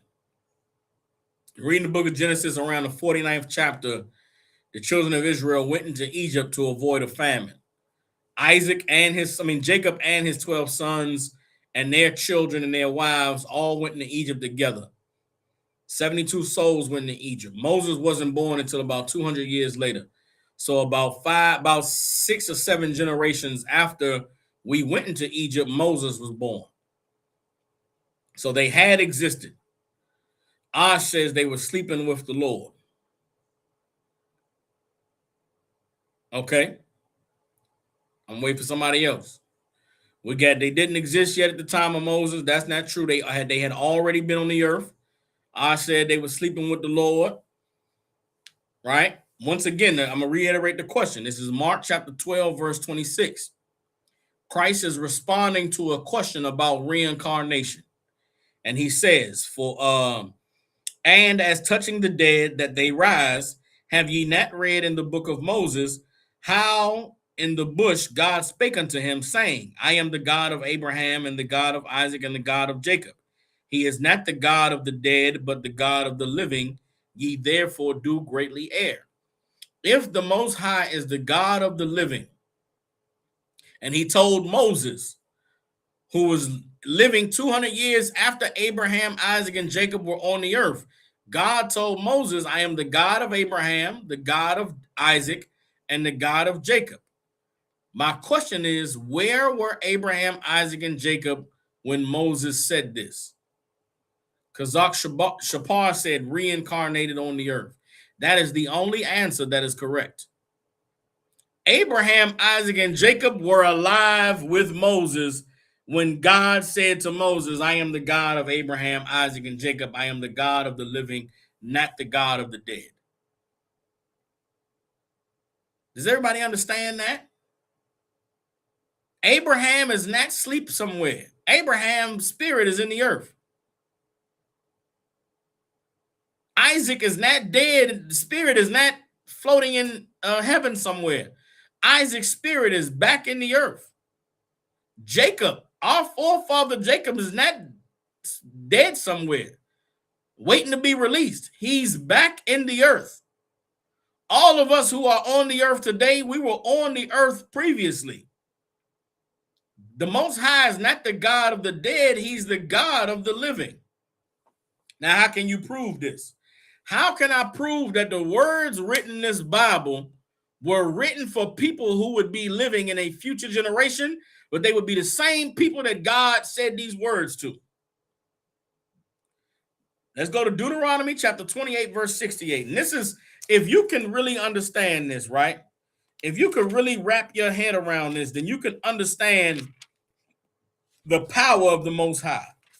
And in understanding the power of the Most High, it removes all the confusion that you may have of different events that take place in the Bible. There's some things that happen in the Bible where if you don't know the truth, you will be like, man, God is crazy. Why would God do that? The same way Christians read the Bible and they think something's wrong with God, it's because they lack the understanding of the Most High. And after I show you Deuteronomy 28 and 68, which proves that the Bible is a living book and the people that it was written to are alive today, I'm going to show you that the events that took place in Esther could have been avoided completely if someone who lived several generations earlier had done their job. God had to do the amazing miracle that he performed in Esther, using Mordecai, using Esther, because of the failure of someone who lived several generations before them. If you just follow orders and do what God tells you to do, you have no idea what it is that you could be avoiding that comes in the future. You could live your life believing that you could do whatever you want and you'll escape God's judgment. The Lord is not going to allow you to escape. You disobey the Lord now, the Lord is going to catch up to you. The Lord is not going to be made a fool. The Lord is not going to be made a mockery of. What he says he's going to do it. And there's nobody that can stop what he says is going to happen from being done. Bear with me, y'all. Oh, hold up. I almost dropped the camera. Hold on. Bear with me. Hold up. Did I save it? Yeah, I saved it. All right, boom. Let's get Deuteronomy 28 and 68 so I can drive home this point.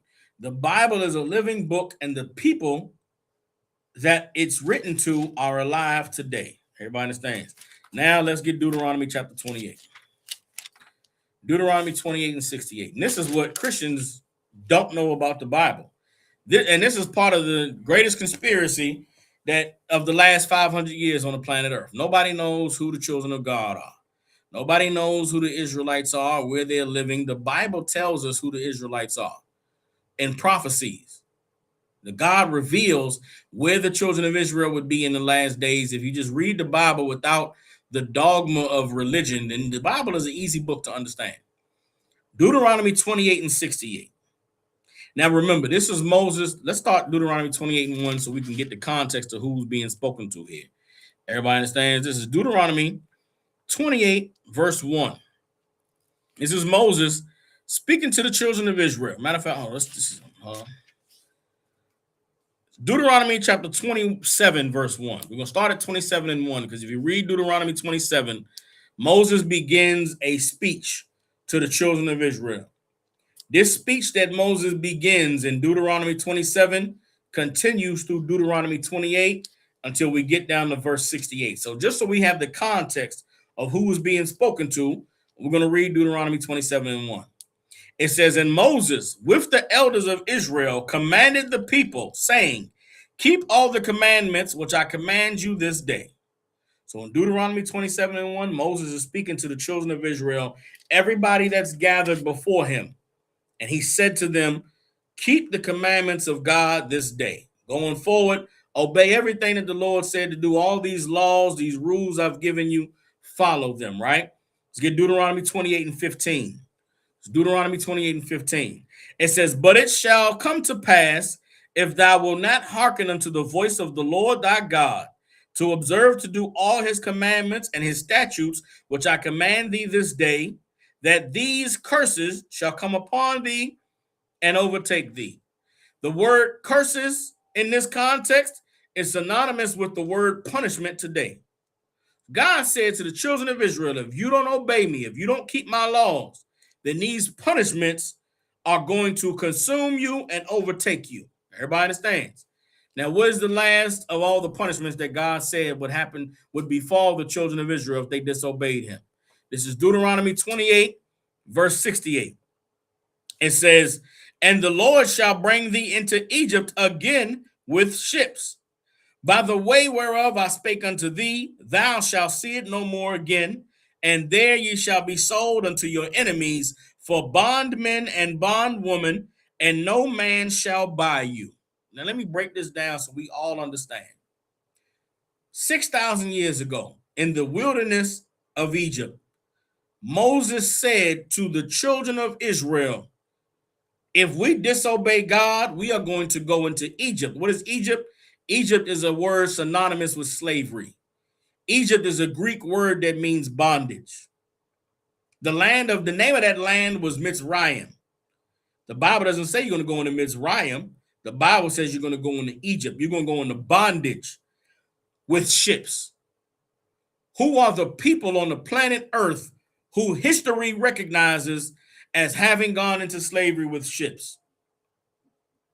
There's no people that are world renowned for having gone into slavery with ships except for so-called Negroes, Latinos, and Native American Indians from North, Central, and South America.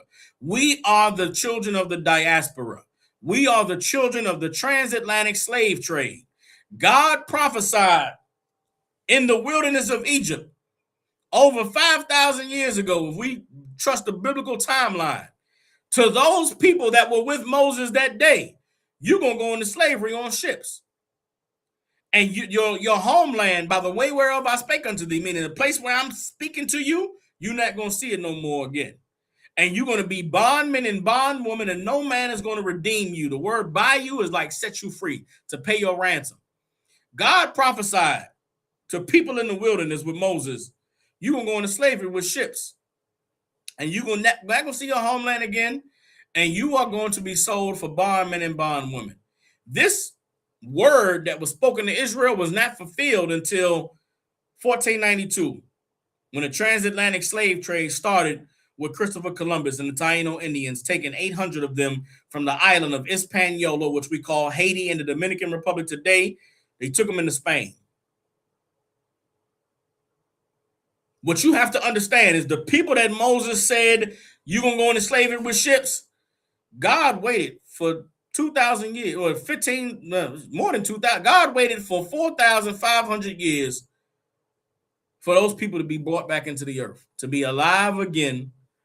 And the transatlantic slave trade involved the same people that God prophesied they would go into slavery. That's who went into slavery. Because God is the God of the living. He is not the God of the dead. Do y'all understand that? It took over 2,000 years for a biblical prophecy to be fulfilled. But without a doubt, the people who heard Moses say, you're going to go into slavery with ships if you disobey God, they went into slavery on ships. Those were our great-great-grandmothers and great-great-grandfathers. Those were our people who were rounded up and put in chains and put on the bottom of ships and sailed from the west coast of Africa, sailed from England, they sailed from Spain and Portugal, sailed from North America to South America, from South America to North America. I've been doing some studying. There's something called the Virginia Slave Codes of like the 1700s, right? Where in Virginia there was a law passed that any natives who were put on ships, when they arrived at a new destination, they were identified as Africans. There were wars that took place here in North America, wars in Georgia, wars in the Carolinas, wars in Florida, wars in Massachusetts, wars in New York, wars in Maryland. And the people who were the Native Indians that were prisoners of war, they were put on boats in Jamestown, Virginia. They were put on boats in Boston, Massachusetts. They were put on boats in Philadelphia and Washington, D.C., and they sailed down the Atlantic. And when they arrived in Charleston, North Carolina, they got off the ship and they were identified as Africans. They never came from the west coast of Africa. They came from Jamestown, Virginia. They came from Boston. They came from New York. They came from Pennsylvania. But because they arrived at the port on boats, they said that they were native. They said that they were Africans. If you go look at any slave sign for the sale of slaves, you're going to see Negroes for sale. You're not going to see Africans. Africans were not put into captivity. Israelites were put into captivity. Hebrews were put into captivity. Negroes were put into captivity. We were the people that God told, you're going to go into slavery on ships if you disobey me. And what do we know about the people that Moses was speaking to in Deuteronomy? We know that none of them made it to the promised land except for Caleb and Joshua. Caleb and Joshua were the only two who lived through the wilderness and made it into the promised land, which means all those people that heard Moses say the words, we're going to go into slavery with ships. They were sent into slavery with ships. All the hundreds of thousands of them, all the millions of them, they lived the life, and the God and the Most High brought them back into the earth because they could not escape God's judgment. Now, what does that have to do with the audacity of Mordecai? Who is Haman the Agagite? What is the lineage of Agagites begin? Let's go back into the Bible. Let's go back and get Exodus. Exodus. Let's get Esther. You understand? Because I said the Bible is a living book, and it's written. The people it was written to are alive today. Christ said, as for touching the dead, in the book of Moses, God said to Moses in the bush, I am the God of Abraham, Isaac, and Jacob. I am the God of the living and not the God of the dead. That must mean that Abraham, Isaac, and Jacob are alive today. That must mean that Moses is alive today. That must mean that Joshua and Ezekiel and Daniel and Nehemiah and Ezra and Esther are alive today. That means Mordecai is alive today. I'm reading about the audacity of Mordecai and telling you, brothers and sisters, you have the audacity of Mordecai. The same way you won't stand for the national anthem, the same way you won't salute the flag, you're like Mordecai who won't bow to Haman. And the same way that Haman hated this prideful nigga, America hates you prideful niggas today. But guess what? The audacity of Mordecai was born out of his boldness for the Lord. The audacity of Mordecai was born out of his courage to stand for what was right. And that is where our audacity comes from. And you should stand in that audacity. You should praise God for that audacity, because it takes audacity to spark a revolution. It takes audacity to raise up a generation of children that will only know freedom and will never know what it means to bow down and be walked over like a goddamn slave. And if you can understand what I'm saying now, then think of who your children are. I often look at my life. I know my life, what I've lived through. I know the family I was born in. I know the trauma I was introduced to at 5 years old. I know the shit that I lived through that molded me to be the man I was in the world. And I know what it was that made me give my life to God when I was 24. I know what drove me into the truth. And all I could think about is, damn, I must have been somebody worthy of the Lord's deliverance. I must have been somebody that the Lord said, this cat ain't going to live a long, horrible life in the world. I'm going to take him out of it at 24. And it touches me sometimes. I cry sometimes wondering, man, who was I? What did I do that God gave me this blessing? to be able to know the truth at such a young age. I've lived my last 15 years of my life in the truth. Being able to experience everything that I have in life through the veil of knowing, man, it's the Lord doing this and it's testing me and it's just a trial and I can't fail because the Lord made me to be great. And I've been able to conquer some things that aren't conquerable. And there's times that it touches me. It's so heavy that I cry because I don't understand why I deserve this. And then I look at my daughter. I have a daughter. And I say, if I was somebody amazing, if I did something great in the past that God said, this man going to find the truth. Well, who is this person I'm raising? Who is this person that was born to know God, born to know the truth, born to obey the Most High, to never celebrate a birthday, to never celebrate a Christmas? Who is she? And it's heavy. It's heavy.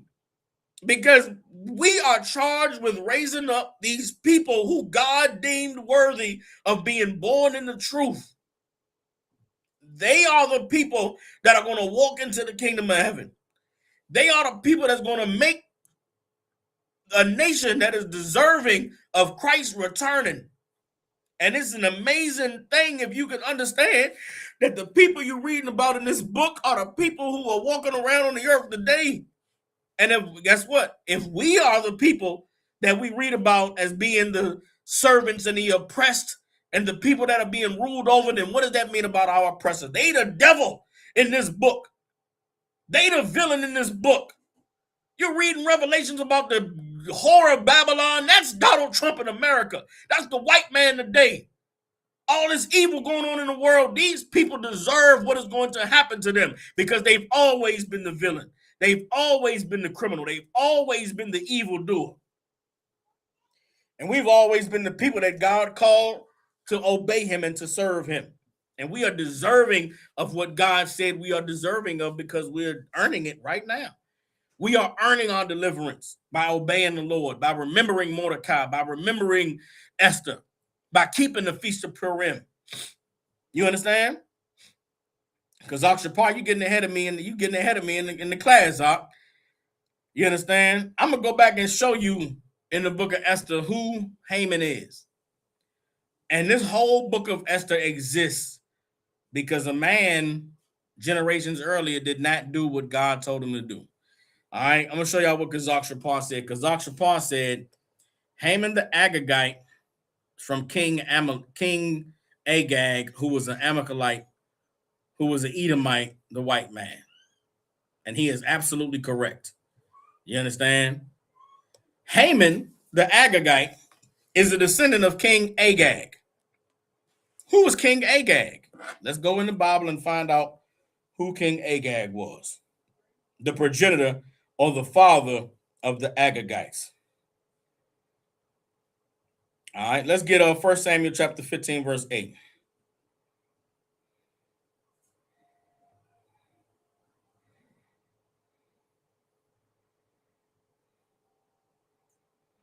All right.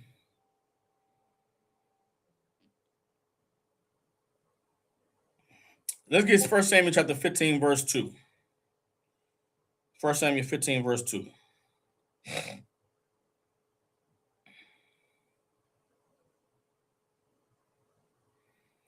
1 Samuel 15 and 2, and it says, Thus saith the Lord of hosts, I remember that which Amalek did in Israel, how he laid wait for him in the way when he came up from Egypt.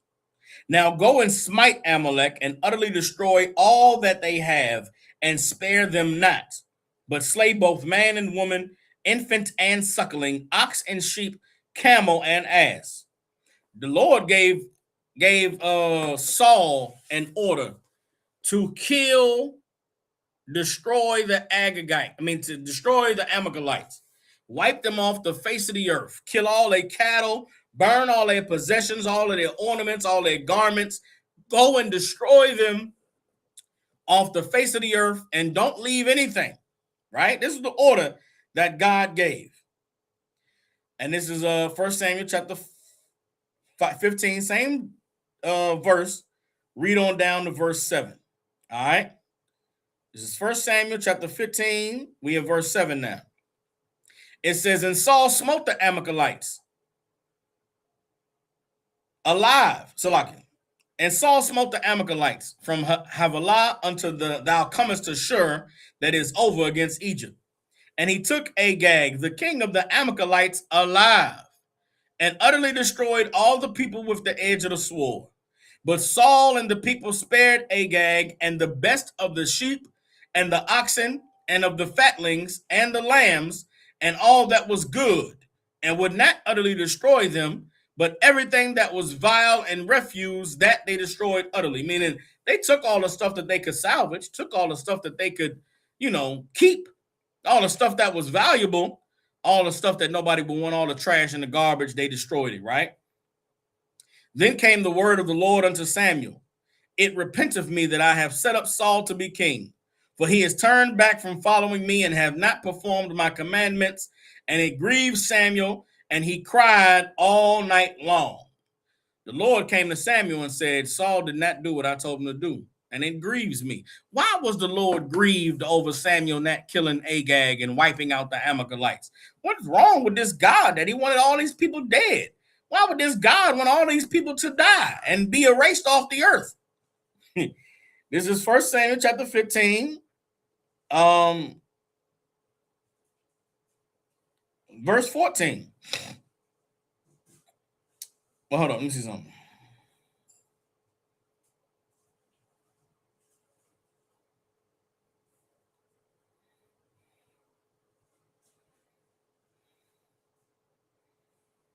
All right, I'm going to keep reading 1 Samuel 15, right? It's 1 Samuel 15 and verse 14. And Samuel said, what meaneth then this bleating of the sheep in mine ears, and the lowing of the oxen which I hear? And Saul said, I have brought them from the Amalekites, for the people spared the best of the sheep and of the oxen to sacrifice unto the Lord thy God, and the rest we have utterly destroyed. Then Samuel said unto Saul, stay, and I will tell thee what the Lord has said to me this night. And he said unto him, say on. And Samuel said, when thou wast little in thine own sight, wast thou not made the head of the tribes of Israel? And the Lord anointed thee king over Israel.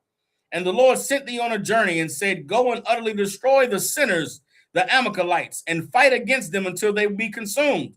Wherefore then didst thou not obey the voice of the Lord, but didst fly upon the spoil and didst evil in the sight of the Lord? And Saul said unto Samuel, yea, I have obeyed the voice of the Lord, and have gone the way which the Lord sent me, and brought Agag the king of Amalek, and have utterly destroyed the Amalekites.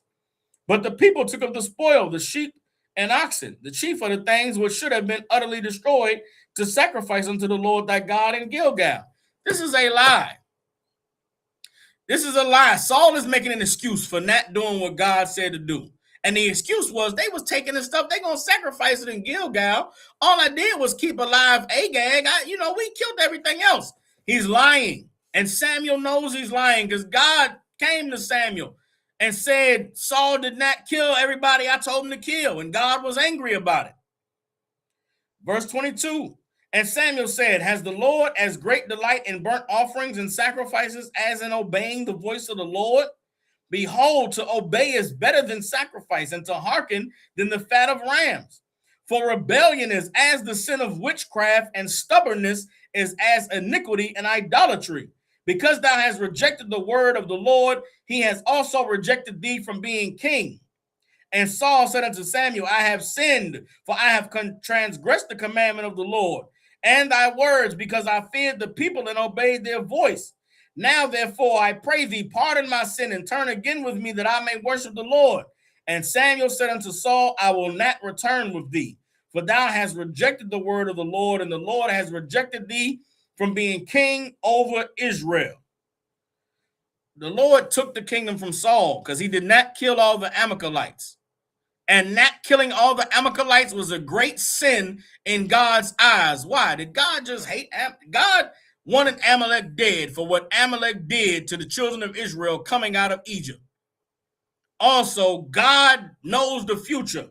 Where the Lord dwells, where the angels are, they don't live on a linear timeline like we do. They can be in the present, in the future, in the past, at any time.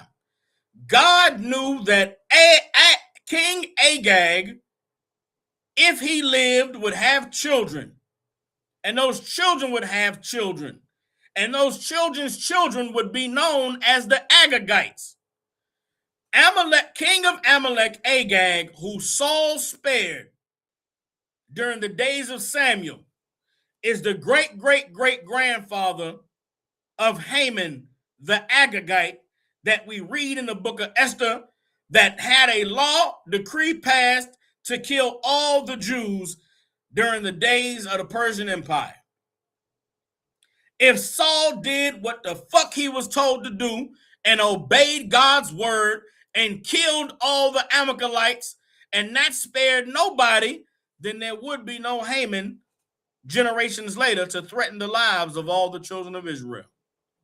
Not only that, if Saul does what God ordered him to do and kills all the Amalekites, there would be no small hat Jewish people alive today. The forefathers of the so-called Jewish man who's from Poland, who's from Russia, who's in the Middle East right now, Benjamin Netanyahu and them, they are the descendants of Amalek. There would be no Israel in the Middle East if Saul did what God told him to do. There would be no Israel bombing the piss out of all those Arabs right now if Saul did what God told him to do. There would have been no people for Hitler to want to put in ovens if Saul did what he was supposed to do. There would be no Rockefellers. There would be no Rothschilds. There would be no Warburgs. There would be no DuPonts if Saul did what God told him to do. You read the Bible and say God is evil. Why would God want to kill these people? God was trying to save the earth from a great evil that we're dealing with today. There is a poison and a plague on the planet known as the white man. And the worst of the white man is the so-called Jew. There would be no so-called Jews in the earth if Saul did what God told him to do. Saul had the heart of a Christian. Saul didn't have the heart of a soldier. Saul didn't have the mind of a soldier. Saul did not do what God said to do. And because Saul did not do what God said to do, we're in the middle of World War III.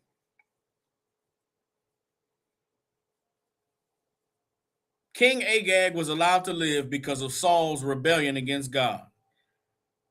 And the consequences of that rebellion showed its face generations later at Shushan the palace under King Ahasuerus, because the man that Mordecai would not bow to was an Amalekite, a descendant of Agag.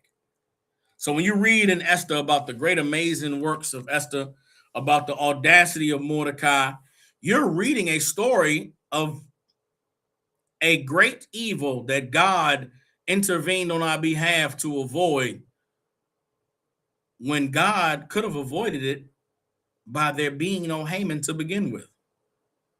There are consequences for your actions. There's consequences for disobeying God. There are things that come into the earth that have, people talk about the butterfly effect. That's one hell of a butterfly effect. Saul did not kill Agag. Because Saul didn't kill Agag, Haman was allowed to be born. And Haman was born, and Mordecai would not bow to him. And Haman went to the king and said, we should kill all these Jews because they are evil people who have laws that go against the king's laws, and they won't do what the king said to do. And the king said, go ahead, kill all of them. And Mordecai went to Esther and said, girl, there's a reason that God made you so fine and beautiful and allowed you to become the king, the queen of this empire. And it is so that you could intervene on your people's behalf today. And Esther had the people to fast for 3 days and to pray that when she went before the king found favor. And when Esther went before the king had already dreamed a dream. God had the king dream a dream that he could not sleep. And the king went and looked at those records and found out about this Mordecai that had told the officials about a plot against his life. And the king said, I want to celebrate this Mordecai. He went to Haman and said, Haman, if I wanted to celebrate somebody for doing something amazing, what would you suggest I do? And Haman, thinking that the king was going to bless him, said, man, I would put him in your finest garments, parade him around the whole palace, make everybody bow to him and pay homage to him, make everybody give him money, give him wealth and riches. And the king turned around and did that for Mordecai in the sight of Haman. And then the day that Haman had determined for the children of Israel to be destroyed from off the face of the earth, Esther went and told the king, Haman has sent out a decree to kill my people. And Mordecai, who you celebrated the other day, that's my uncle. And Haman wants him dead because he would not bow to him. And the king found out and said, what? You know what the king said? The audacity of this evil bastard Haman. And the king had Haman hanged. Not just Haman, Haman's wife, Haman's kids, Haman's belongings. The king did to Haman, the Agagite, what Saul did not do to King Agag. And this story of Esther is one that we must all remember. Never forget the audacity of Mordecai. Never forget the boldness and the courage that comes from the Lord to stand for what is right. We only are meant to do what we have to do. There are things in this life that are optional, and you do not have to do the option of bending your back and bowing down to serve your oppressor. You got a job, go to your job, work your job. They collect taxes, pay your taxes, but give your love to God's people. Give your spirit to the Lord. Don't participate in their festivities. Don't partake in their customs. Do what the Lord said to do. If we can be the people that God called us to be, if we live the lives that God called us to live, if we do the things that God has called us to do, then we will inherit the earth the way that God prophesied that we would. We are in the days of the end, brothers and sisters. Look at what the Lord is doing. Lock into these classes. Learn this truth, man. Change your life. Become who God called you to be, because the time that we have in this empire is not long. The same way the Lord did a quick work in Esther, the Lord is going to do a quick work with us here in this land called America. And we have to be a nation that is deserving of God's deliverance. And we cannot be deserving if we aren't doing the things that God said for us to do. With that, we're the Israelite School of Universal Practical Knowledge out of 1 West 125th Street in Harlem, New York. Since 1969, we have been teaching so-called Black, Hispanic, and Native Indians the truth according to the Bible. What is the truth? The truth is that so-called Blacks, Hispanics, and Native Indians descend from the greatest people that have ever walked the face of the earth. The Bible identifies us as the lost 12 tribes of the nation of Israel. And in the year 2026, there's nothing more important than for God's chosen people to learn the truth of who we are, where we come from, and what our purpose is on the earth. With that, I will see you all for class tomorrow. Drink up, eat up, celebrate Purim, remember Mordecai, remember Esther, and understand that we are them in the earth today.